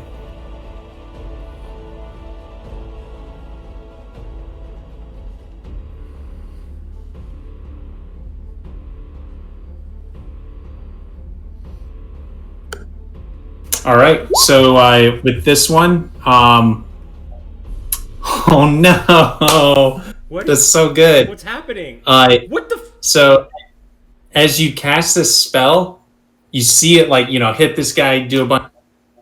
But as soon as your spell finishes, you suddenly see tentacles start to sprout from the wand and then from the ground as they reach up and grab you as you accidentally cast Arms of Hadar around yourself because this wand, that's its special effect. Is it? And, Bobby, I you- want to try something. All right. I just rolled a dirty 20 for performance. That didn't happen. It's my story. All right. So as soon as you see these tentacles start to appear, all of a sudden they just kind of like fade out of existence. And Asher is no longer grappled by tentacles. I feel like that's worth the point of inspiration. I look at. I feel like that was brilliant. I feel like every single one of these you do is going to take away from your actual performance roll at the end, and she's not going to believe a fucking word you say. I look at Jerry and I'm like, Jerry, no, I wanted that. Oh, okay, then it happens. Like, you remember how upset he got with the flumps? Ooh, good point. He does love tentacles. No, never mind. He definitely gets tentacled. It's too late. They already disappeared, so they're gone. And he is very disappointed. Damn it, Jerry. Yep, they argue in the story, and the tentacles just come back everywhere. It's a once in a lifetime thing. It's okay. Next time I'll try and get the flumps back. I missed How much damage did you do? 26 lightning damage. I'm actually not involved in the fight anymore. I'm just trying to get the flumps. All right. Really liked Next up is the golem. As you guys see it take its arms up and it slams them against the ground as it goes and does a area of effect. So both Bjorn and Rill, you guys are. And let's see. Holy shit, nat 20. All right. So that's going to hit both of you guys. As you see spikes of salt as his body just kind of like spreads out around you and then shoot upward in spikes. Each of you guys are going to take... Do we get a dex save? No. Not on this one. You will have one in a second. I didn't roll a 20. I can't save you. All right. And that's going to be 18 points of piercing damage. And can both of you guys make a Constitution saving throw? Uh-oh. I got a dirty 20. All right, you're good. I got an 8. All right, your max hit points drops by 5. So my max HP is now 22. Yes. I forgot And how you just squishy. so Robbie, that technically is an attack against someone, and he is within 5 feet of me. Do I get to use my Sentinel reaction? Yeah. Cool. I'll do it.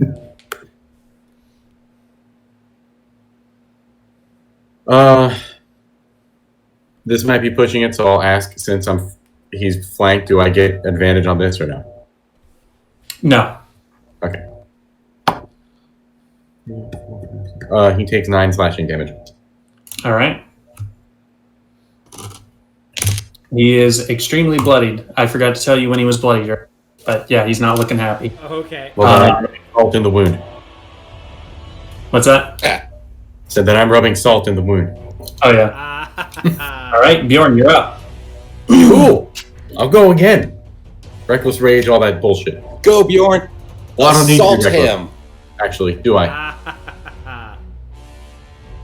Good one. I do get advantage on this one, correct? Yes. Yes. He's flanked? Okay, Yep. cool. Then I'm not going to reckless. Whew. Cool.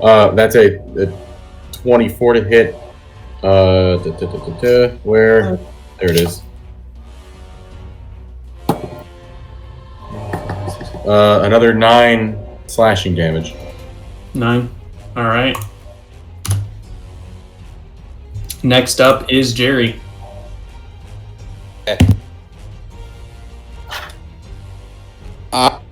Rolled a 18 for performance to get the flumps around Asher for my story. All of a sudden, you guys see these flumps start to appear almost out of nowhere as they surround Asher. My cheeks And are he's just so being red. caressed by the tentacles. They And I seem don't remember incredibly, what they did, so there's no bad effects. It's just for flavor. they smell. That's the bad effect. They are very I'm good stinky. with that.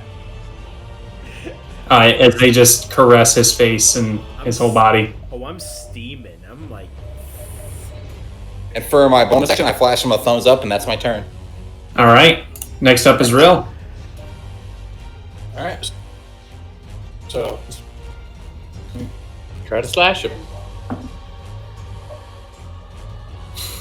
This is the most ridiculous That's fight. a dirty 20.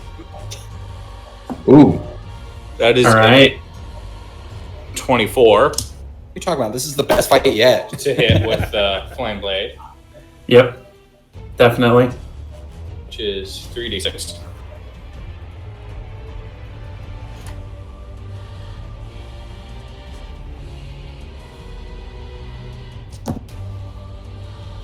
I do 9 damage, Okay. and with the bonus action, I will cast Healing Word on myself. All right. Next up is Dr. Asher. okay, let's see. So I'm not going to use the thing again. I am very glad that these forms are around me. I am going to I'm going to cast Scorching Ray. All right. 3 attacks. So first one's going to be a 11's not going to do it. No. 21 will, Yeah. and 22. Yep. Yeah. Okay. So that's 4d6. That's 10. 18. 18 fire damage. All right. As you send out this scorching ray, you see the body of this thing start to crystallize and harden as it dies. Nice. And you guys' vision begins to fade again as you are sitting back around the campfire. Each of you with beer in your And I hand. am back into the story. Now, while we were fighting that boy, there was like 3 other fights going on at the same point. Now, we lost the orcs, we lost the other party of folks from our guild, and we almost lost Garrett and his buddies, but we were able to finish off Salt Bay in time to go save them. So we ran over and we healed them, and that's how Garrett's alive and talking to us here today. And I got 21 for performance. Ooh. All right. So what I was doing is I kept track of your rolls at the beginning as you were building it up, and any of them that were over 15, you could use as like a roll within the game. So yeah, you had a couple to use there. That was fun. I like that. I still feel like I should get inspiration for altering the story in the story. Yeah. Oh yeah, well, all of you have inspiration. I'm giving everybody like yours. You definitely like killed it there. I was gonna give everybody inspiration for this because it was cool getting everybody involved in the story here. I'm glad I got to go last. I had a chance to figure out how this is working. Yeah. So let's see. Where are my notes? All right. But then, after we did all that, we staged a jailbreak, and we were able to break out of whatever this weird illusion is. Boom. Didn't we jailbreak before Salt Bay? No, that's part of the jailbreak, but we were still in the jail when we had that fight. Oh, yeah. Yeah. So at that point, Editha says, "That was an incredible story. I can say I have not been this entertained. It's been incredibly boring here. You see." And I was stuck in a jar there, floating up and. Yeah, she says, very good. Yes, I'm actually one of the brains. I caught you in a trance as you guys entered the room. Really just to satisfy my boredom, but you guys have been great. I've really enjoyed your time. I'll go ahead and release you from my Tsukiyomi, and as Naruto went away from the fire. As you see, like now your vision fades. You guys are all standing in that control room where you see, what is it? I believe it's 5 jars. No blaze reed, unfortunately. Does it have 5 blaze reeds? All right. You see, where is sources? Locations. There we go. Yeah, so there are 5 jars with brains in them. And you see one of them kind of like Editha's voice in your head as she says, yes, I was incredibly entertained, and I thank you for relieving my boredom. I have a question. Well, sure. What's the the question? form to which you appeared to us in the trance, is that indicating that your brain had a body in the past, and that was the body? Yes, that's what I used to look like before. Interesting. Jerry, But, I think he's hot. I mean, you look cool now, just in a different way. Well, it's Brains are dope. I don't have any. limiting, unfortunately. As you can imagine, I don't really get out much. No, I expect not. Editha, But you do get to go all over the place. Editha, I want to ask you something. Certainly. I'm studying on. I'm trying to use my magic to bring people back. If I find a way, if I learn those spells in the near future, would you like to come back? If you could give me a body, that would be amazing. I look at Bjorn and I say, Editha, I'm gonna. Bjorn just empties his pockets. I'm gonna give you the most beautiful body you've ever had. As long as it has a very vicious V. Oh, trust me, you will. Oh, jeez. But yeah, Can we so just take Edith with us? Can we just I would like to, just but I don't know. container and take it? well, as you guys kind of take a look around, you see that these jars are all hooked up to tubes and wires and stuff like that. And Editha explains, she says, well, as you can see, if you try to remove me right now, I'm actually part of the system. I'm controlling a lot of what's going on this floating island. And yeah, it's not it's important work, I guess, but thankfully I'm not terribly important. But if you take a look out the window to your right, please keep your arms and legs inside of the building at all times. You will see that there are 10 floating discs out there, and another smaller floating island out in the center of that open area there. So go ahead and open up the map quick, and I can kind of like try to talk this through. And Oh, I out. see. It's like Area 10. Yeah. Yep. Area 10, there's like these little discs and then this floating island. So she explained, and you guys are at area, but she explains to you, yes, there are 10 of those out there, 10 little discs. They're all about 5 feet apart, and that is the only way to the treasury. Bjorn, turn around. He's going. Thank you. She says, well, you may want some more information. I'll listen. I'll listen. Yes. Continue. She says, well, I control the first and the sixth disc. And so, I like you guys a lot. They aren't moving or attempt to cross, but you see the other 4 remaining brains here each control 2 other discs, and there is an anti-magic barrier that is currently between disc 9 and 10. So anybody that attempts to fly across is usually falling quickly to their death. Between 9 and 10? Yes. So what you're saying is if we just fly out to disc 9, we could then hop to disc 10 and we're good. Yes, certainly. So, I mean, We you can- don't have to need me. I'm not terribly important in that respect, but I do have some other information that I'd like to give. you have a moment. I also control the prison, which it sounds like you guys are, and the Leatherworks. So I can unlock and release everybody there. But I also, Leatherworks. Yeah, like everyone's free. yeah. So again, it sounds like I'm not extremely useful in that case. But I will tell you, there is a map in the treasury, and I was actually on the expedition. Went with Quailish, and I actually passed during the attack of the Bone Devil.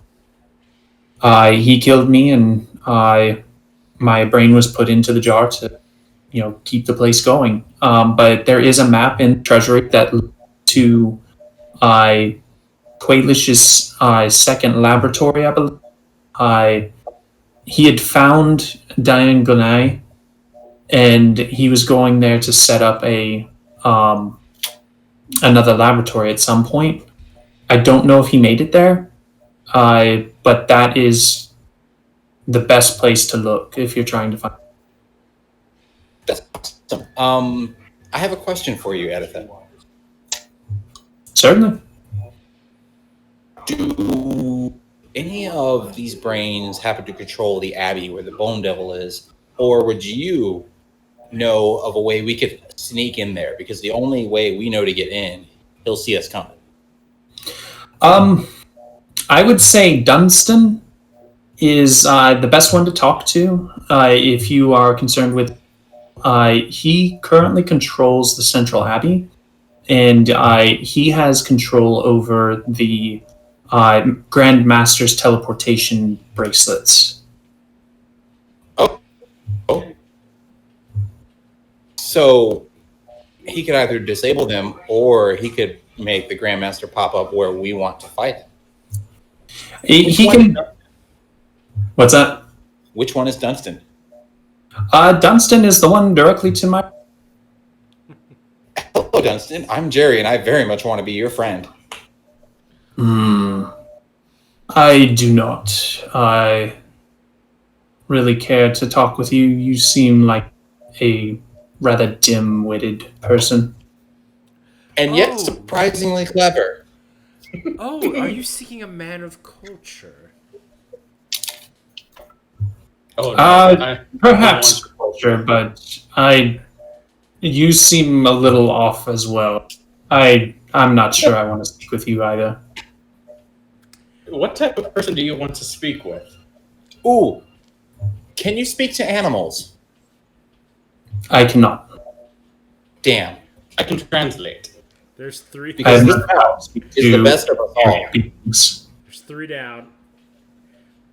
Oh, you prefer them big, muscly men, don't you? You mean the large simpleton over there in the corner? Yes. Bjorn handsome speaks. one. Bjorn speaks ASMR ASMR to the brain. It says, "Ooh, that did hit a spot, but no." It's the 5 gum stimulate your senses. Oh Jesus. That's brilliant. Okay, then hold on. I'm gonna roll persuasion on this. What about Rill? Rill's the only one who he hasn't described. Yeah, go Rill. If he likes you, go ahead. If not, I'm rolling persuasion. All right. As real quick, Jerry, you hear Editha just go, "Hey, he likes magic." Magic? Magic. Okay. Magic. I like what Magic boys. I like produce a flame in my hand and I like, tap my forehead like, oh, what is this? As you hear him go, "Oh, I see you're a practitioner of cane arts." Bjorn turns I to use mild earth to rise off the ground. I concentrate on the dirt beneath me. You don't rise off the ground. You just take the ground up and you go with it. I rise off the ground. The dirt is holding me. The dirt is no longer part of the ground. I'll give you that one, but I don't like it. Yes, me and my compatriot here, yes, we practice the arcane arts, as you can see. You hear him say, well, 3 spells. do you have any magical knowledge that you can pass on to? I am quite interested in obtaining as much on magical matters that I can. I look at Rill. I can turn into animals. You know what? I think I'm the weirdest spell here. I'm just saying. So I really like if you can provide some kind of like arcane knowledge and then give me a arcane check, that would be all I need. Says the brain. Asher, I conk you with one of my orbs, and I'm like, use one of those, dinkus. The orb? Okay. That's new. I say, oh yes, this orb here, it we still don't know much about it except for that it is somehow connected with Ekris, and it cures things such as it gets rid of algae and fungus and turn my. That is quite interesting. Yes, it also. All right. And it deals radiant damage. All right, so I rolled a 23 on Arcana. I'm going to grab my orb and touch the tank that this brain is in. And I'm going to try to channel the energy. Okay. All right. Anything, just to let him feel it. As you start to channel this magical power into the tank, you see it start to light up and hum with this kind of like radiant magic power. And you hear him kind of like, at first he's like, oh, wow. And he's like, oh, stop. I stopped. While he's doing this, I've walked over to the next tank, and I'm going, hi, I'm Jerry, and I would very much like to be your friend.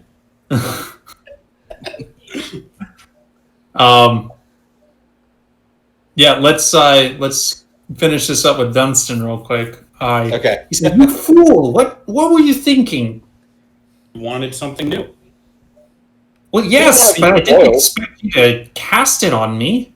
I wasn't casting. This is what we feel all the time.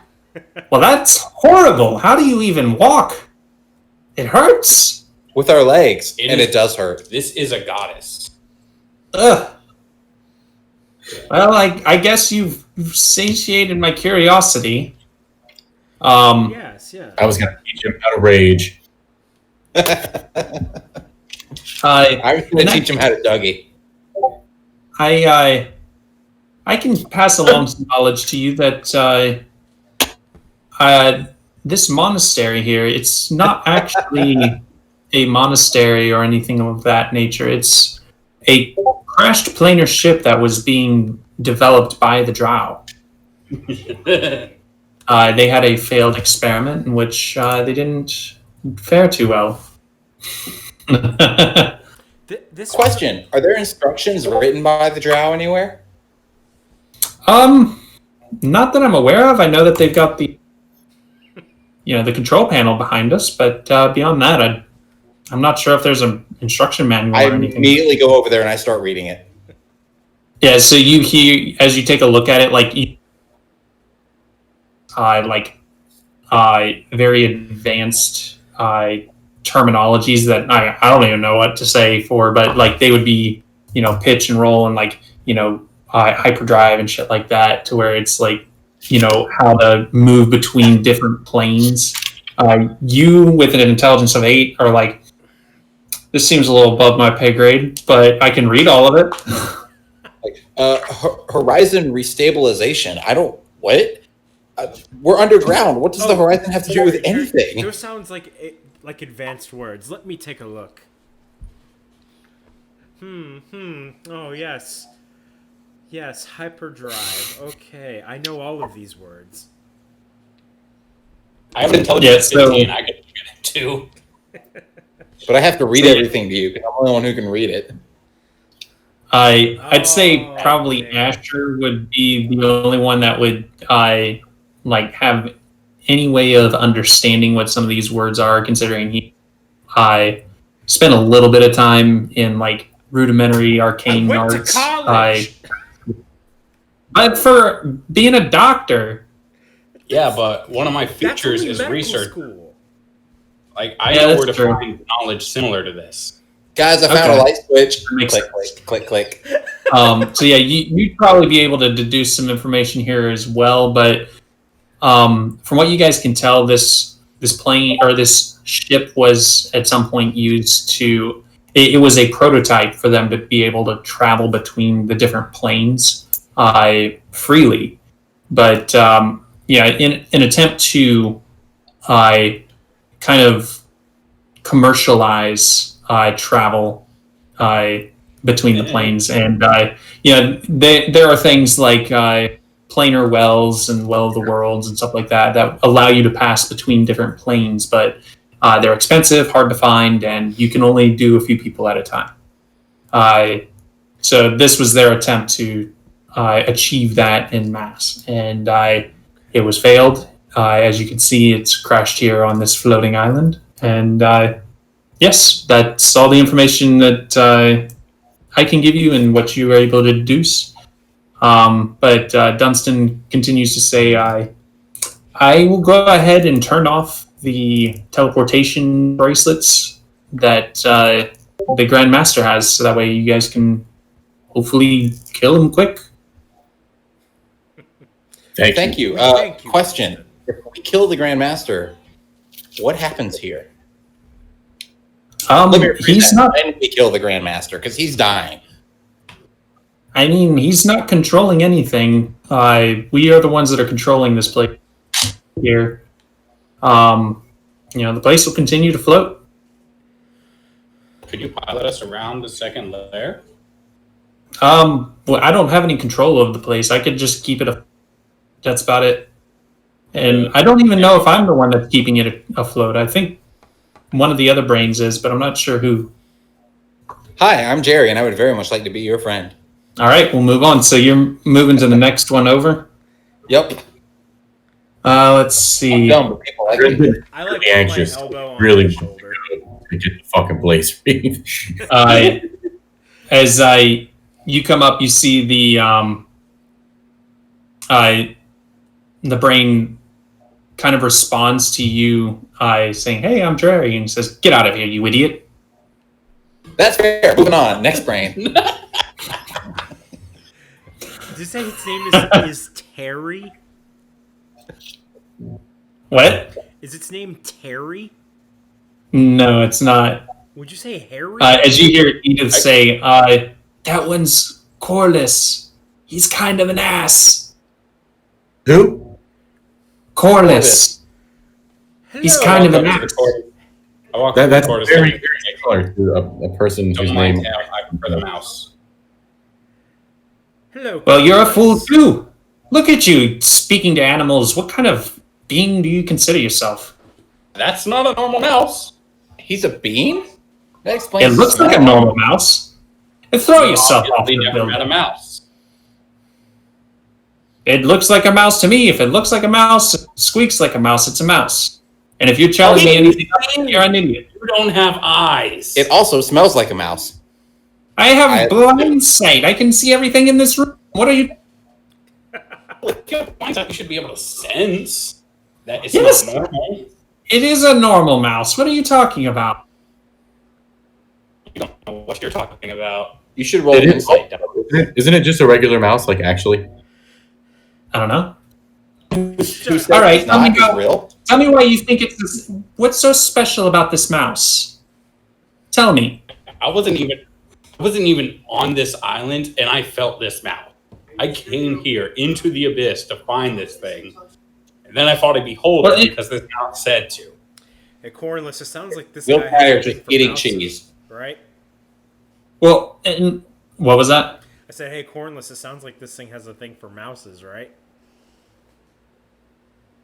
This thing? You talking about Rill? Yeah. And Yeah. I look at Rill, I said, I'm sorry.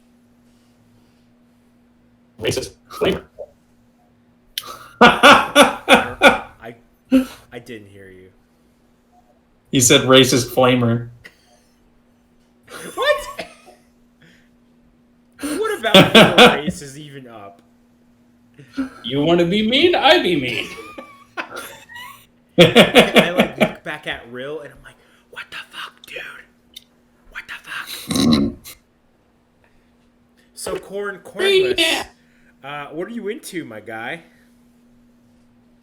Nothing that you're into. You look like a pervert. Well, he's not wrong. You're not. Jerry just You're doubled not over in wrong. laughter. Maybe we're into the same things though. And I like lean on his brain jar. Oh wait, hold on. I have something in my inventory for this. I reach into my pack and I pull out Asher's sexy fun time goodies. I forgot I did that. He says, oh, what is wrong with you? Get that filth out of my sight. Maybe it's more what's right with me. I mean, what is wrong with me? I'm carrying this stuff for him. Disgusting. Like, Oh. we bet some flubs, and he was upset that they weren't tentacling him. Harder. Like, I had to persuade them to stroke him a little. And according to Wheels, who heard it from Jerry, he enjoyed that a little too much. Oh, you didn't have to ask Yeah. anybody. You knew that I did. Yeah, Guys, but I I didn't have to know. From these brains, what do you say we move on to the treasury? I want to talk to them all now. We need to make the jump, though. The steps are still Hold on. moving. Time for one of Jerry's 2 quotes. This is my fault. We can fly to the 9th disc. I can grapple the 10th disc in place with my grapple launcher. It's not going anywhere. Wait, how can we fly? To the next break? With his Snarler. broom. I said he can fly 2 of us out and then the other 2. Okay. It's got a mile range. And then to go from So how are we gonna get from 9 to 10? You're gonna grapple it. Grapple with my grapple launcher, and it won't go anywhere. Can the discs go between the anti-magic barrier? just don't go in. They move. kind of like shift and move, but the anti-magic barrier is between 9 and 10. So if you pass through that anti-magic barrier, that nullifies any magic instantly. You can cast magic once you're inside, but if you pass through, it just immediately cancels it out. Okay. Okay. So I go over real quick to the other 2 Marines. Hi, I'm Jerry, and I would very much like to be your friend. But right now, we have to go to the treasury.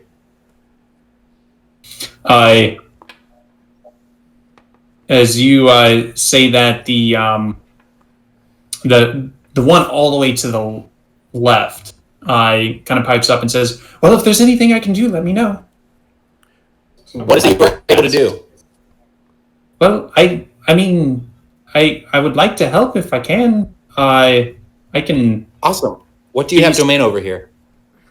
the dormitories, and I can unlock them and lock them. I have some information. We would Can you lock any cultists inside the dormitory and then give us information? Give me a persuasion roll. Okey-dokey. I feel like it should be with advantage because I've already befriended a brain and a half. But you've offended one. If a 16 is going to do it, I don't need to re-roll. Yeah, that's plenty. He So didn't offend the brain. I offended the brain. Oh, he yeah. says, Yeah, he told me to fuck off, and I fucked off. he says, very well. I will lock all of the doors in the dormitories and keep all of them there. As for the information I have, I can tell you that the Grandmaster, obviously you've heard, took down the what is it called? The Orgy voice? Yeah, and attacked Quailish. Drove out Quailish from this place and has been setting up shop here, but he has changed. He isn't the same as when he first took over. I've only seen him one other. He seemed different somehow. I'm not sure how to exactly describe it, but his demeanor, everything is just different. He's no Almost longer the devil was you know. a different person. But from what I knew of the devil, he was actually an agent of Sasis, who was sent to strike down Qualich for the research that he was. Ooh, that is interesting. Very, very interesting. And Mr. and/or Mrs. Brain, what did you say your name was? I am Alton. Alton Brown. I love your cooking show. What's your name? Last one. Last, not as in last. I have asked their name. I am Broderick. You can just call me Broderick. Hello, Derek. It's nice to meet all of you. Wait, Rob, did you say Bro Derek? Yes. Like Yes. Broderick? Like Broderick? Like Broderick? Matthew No. Broderick? Is it No, it's Matthew Broderick's brain? No, he is pronounced Broderick. Because that's so much better. It was just a different version of Bo Derek. Bo Derek. Whew. Wow, I must be the by a mile if I'm the only one who got that. I'm glad someone actually caught me saying that. I don't get it. It's okay. But because it's wrong and it's stupid. Robbie, be honest, did you just misread it? Or No. did you do that intentionally? No, I 100% did it intentionally. Okay, because I would have 100% just misread it. You know, I forget 'Cause words a lot. Well, I was like, I'm Bro Derek, but you can just call.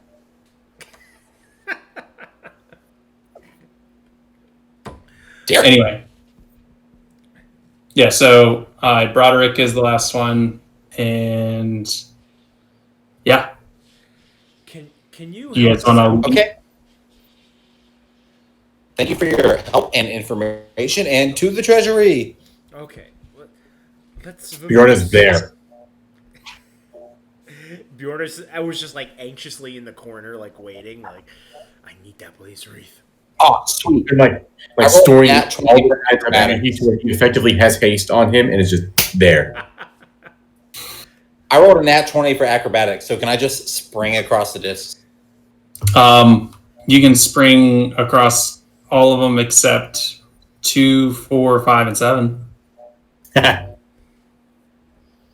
I'll just ride the. I'll spring onto the broom and ride it with Bjorn. All right. So you guys fly out to the 9th disc and land on it, which is controlled by Alt. Thankfully, you talked to him, and he was on your side to help maintain that disc for you. And so you see that there is a 5-foot gap between the disc you're on and disc 10, and then disc 10 and the island. So you guys will need to make 2 acrobatics or athletics check to be able to make it. I send the broom back for the other guys. Can all 4 of us fit on this disc, I should ask? What's the DC to beat? I'm trying to find that out. The disc is 3 feet in diameter, so probably only one person at a time. In that case, I will ferry everybody over here because I can send the broom a mile out, but I don't know if my connection is going to remain past the barrier. So I'll bring Jerry over here. And I guess... Fuck. Well, Rill can turn into a spider and ride on Bjorn. Anti-magic barrier. Yeah, that'll only happen when he crosses, and he can carry you. He'll be fine. Fair enough. Better yet, Jerry and Vinny will get sent out on the broom because I can send it a mile. Jerry can jump down and jump across. And then Vinny can jump down, and he'll have Jerry there to help him make it across, already waiting on the other side in case he makes a bad save. Because I also won't be there to shoot the grapple, and none of you are strong enough to hold it. Then I'll bring the broom back, and Rill and I can cross over. Here's what you can do. If I already made 2 rolls. If 16 is the number to beat, I beat it twice. All right, yeah, let me double check because I've been looking for that DC. Also, if I fall, I do have feather fall, to slow down my descent, and you can just like throw your broom down, like just straight down until I land on it, and then just fly me back up around the barrier. I try to go through Yeah. the barrier. The broom will catch you guys. I can move it within a mile. It's fine. Yeah. No. Okay, it's only a DC of 13. 13. Okay. 13? Okay, cool. I got it. Okay, so I'm gonna try and make this jump. Oh lord. I gotta. Wait, is this acrobatics, Robbie? Yeah, Okay. acrobatics or athletics. +1. And can Jerry help him since he's on the other side if he needs it? Yeah, I'm good. It's only a 3-foot diameter, so if Jerry's on there, it's his save to try. Like if Asher falls, Jerry trying to save him, it's going to be at disadvantage because it's a small area to get them both. Gotcha. I rolled the dirty 20 and 19 +1, so I Cool. make it. So now I gotta jump from step 9 to the floating, or step 10 to the floating island. Yeah. Okay. At which point it's not disadvantage because I'm on solid land and I can just grab you. Okay. Cool. Yeah. I'm gonna need help. Okay. That's a. That's just what, a flat deck save? Yeah. Deck save, same DC. Okay, so what was it, 13? Mm-hmm. Ouch, I got an 11. Oh no. He's on the other side of the barrier. I can't save him. Cast Feather. Okay. As you see, Cast Featherfall. I'm going to shoot an arrow at you with a rope attached to it. I'm gonna, if I fall out of the barrier, then my feather fall is gonna fail, and then I would have to cast it again.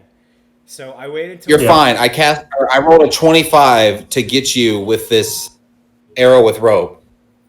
It's right out of his thing. So I definitely got you. It landed right in your hand like fucking Yao in Mulan. Okay, I cast Featherfall immediately because I'm scared. So I cast it within the field. Which Okay. gave me time to fire the arrow. And a 25 means, yeah, I got you. There's rope attached to it. Because I've had this fucking rope arrow since we got to the inverted forest. So now I get to make a strength check to pull him up, or at least keep him in place till Bjorn gets here. And I would say I'm It a should little be. lighter too. yeah, he's feather falling, so it should be like pull him up. Okay, cool. So I just pull him up. Well, let me think. So, how far are you going to fall in 6 seconds with terminal velocity feather being? Don't, Robbie. Well, with 6 seconds, he wouldn't have time to get to terminal velocity. Well, his reaction would be 6 seconds later. And yeah, obviously he's not going to get to terminal velocity, but he's going to react 6 seconds after falling. All right, give me a sec. So I think he's just going to be, well, you rolled what, 25? Yeah, 25. On 25 feet 19 of plus rope? 6. You also have to take into account. I've got so much rope. I've got so much more than 25 feet of rope. Oh, okay. Yeah, then I think he's going to fall outside of the barrier, but you're going to be able to, he's got the rope, but he's like dangling outside of the barrier. Also, a reaction happens on your turn. It doesn't take an entire turn to happen. So this is also assuming that he is able to instantaneously jump. It doesn't take any time at all for him to launch himself into the air. So I don't think he would have even fallen that far. Yeah, okay. If you really want to get technical. I rolled a 2 I on believe the you're second trying jump, to guys. go. My bad. And I just slipped out of Jerry's hand, and then I'm like, "Oh, featherfall!" At which point, Jerry shot me. I mean, All you right. didn't take 4 points of damage, but it's worth it. Whew. So, what's the deal, Robbie? Does he pull me up? Yeah, he's going to get you up, no problem. Okay. All right, cool. I was trying to think through if there were any guys. Regardless, you were going to be fine. Yeah, I like look down at when my feet are dangling, and I get that vertigo effect. Like, I like hug Jerry, and I like fall down, and I hug the ground. All right, I'll bring Rill over now. Like, just think of flumps, buddy. Just think of flumps. All right, so My hips raise a little bit. That helps. I have two ideas. Let's see if this one works. Squirrels don't take fall damage. Can the broom carry me over the barrier? I fall. Once I pass through the barrier, wild shape into a squirrel and land safely on solid ground. You want to have him drop you from above the barrier? Yes. That way, when I pass through the barrier, I can change into a squirrel. Squirrels don't take fall damage. Okay. Yeah, it is a perfect sphere, so you want to try that. It's worth a shot. Why do you say try? I don't know. Have you told Bjorn this plan? No. Like, I saw this happen, so I'm kind of thinking before I get on the broom. It's like, I'm not athletic. I am not strong. I do not want to do that. Where do you? I could throw you. How? Other possible plan. I have a How question. big is this anti-magic sphere around solid ground? How much How do squirrels Put not take fall sphere and damage? land?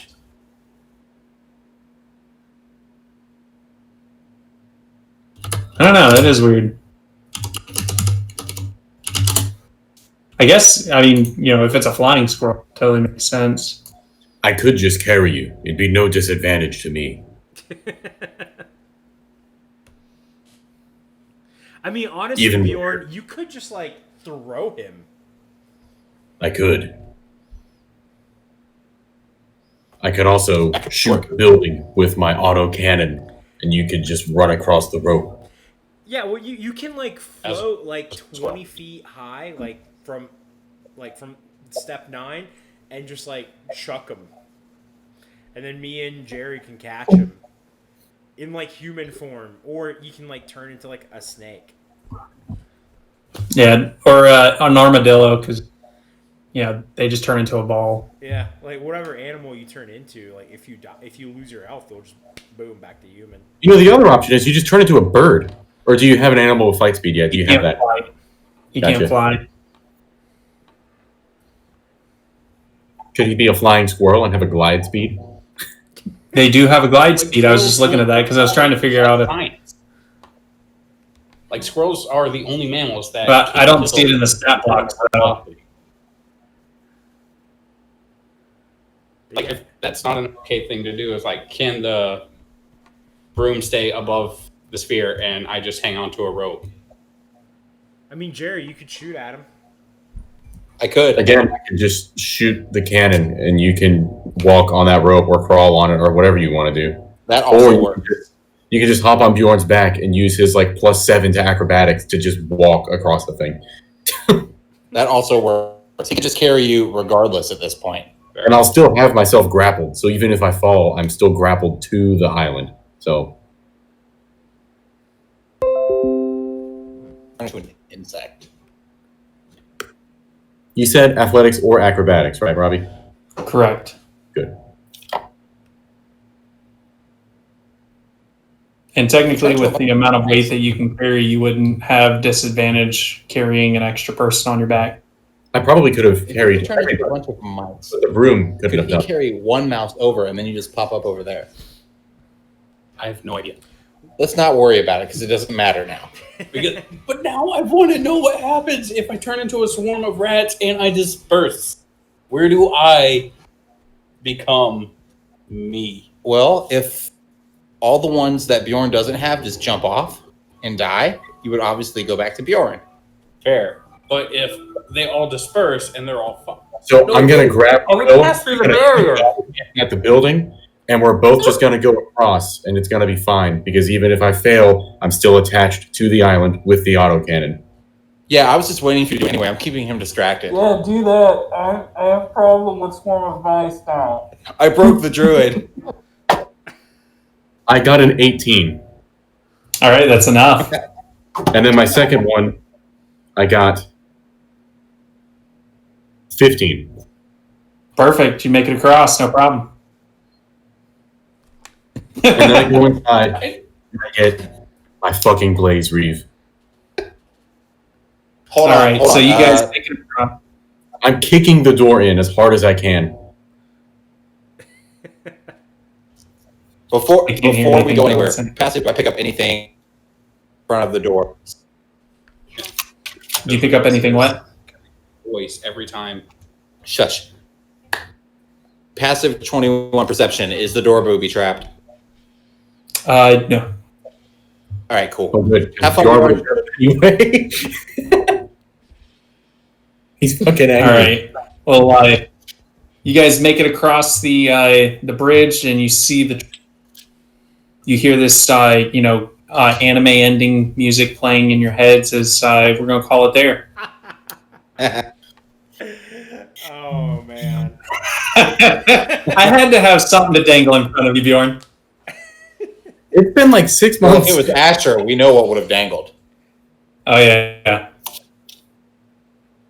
This Blaze Reef better be Oh, as good my as I goodness. remember. Well, I mean, you had it in a couple of those fights. Yeah, I know. Yeah, and then you just didn't use it in one of them. Remember that time you rolled 'Cause a 20 and drank the dragon essence? I do. That was I could have died. Oh my god. Remember that okay. time I drew from the deck of many things 3 separate times? Yeah, that was dumb.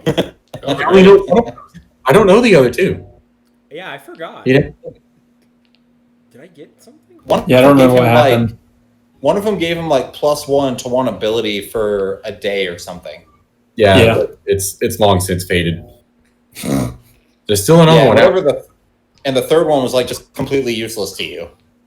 Like, Yeah. I got, He didn't tell me. He's like, I got that has- something very bad conditions. Like, I have to single-handedly beat a monstrosity to get like a permanent boost to something. Oh, That's Hey, if right. you want to take on that Bone Devil all by yourself, man, do it. There's your opportunity. Yeah, beat him with that medium earth. Yep.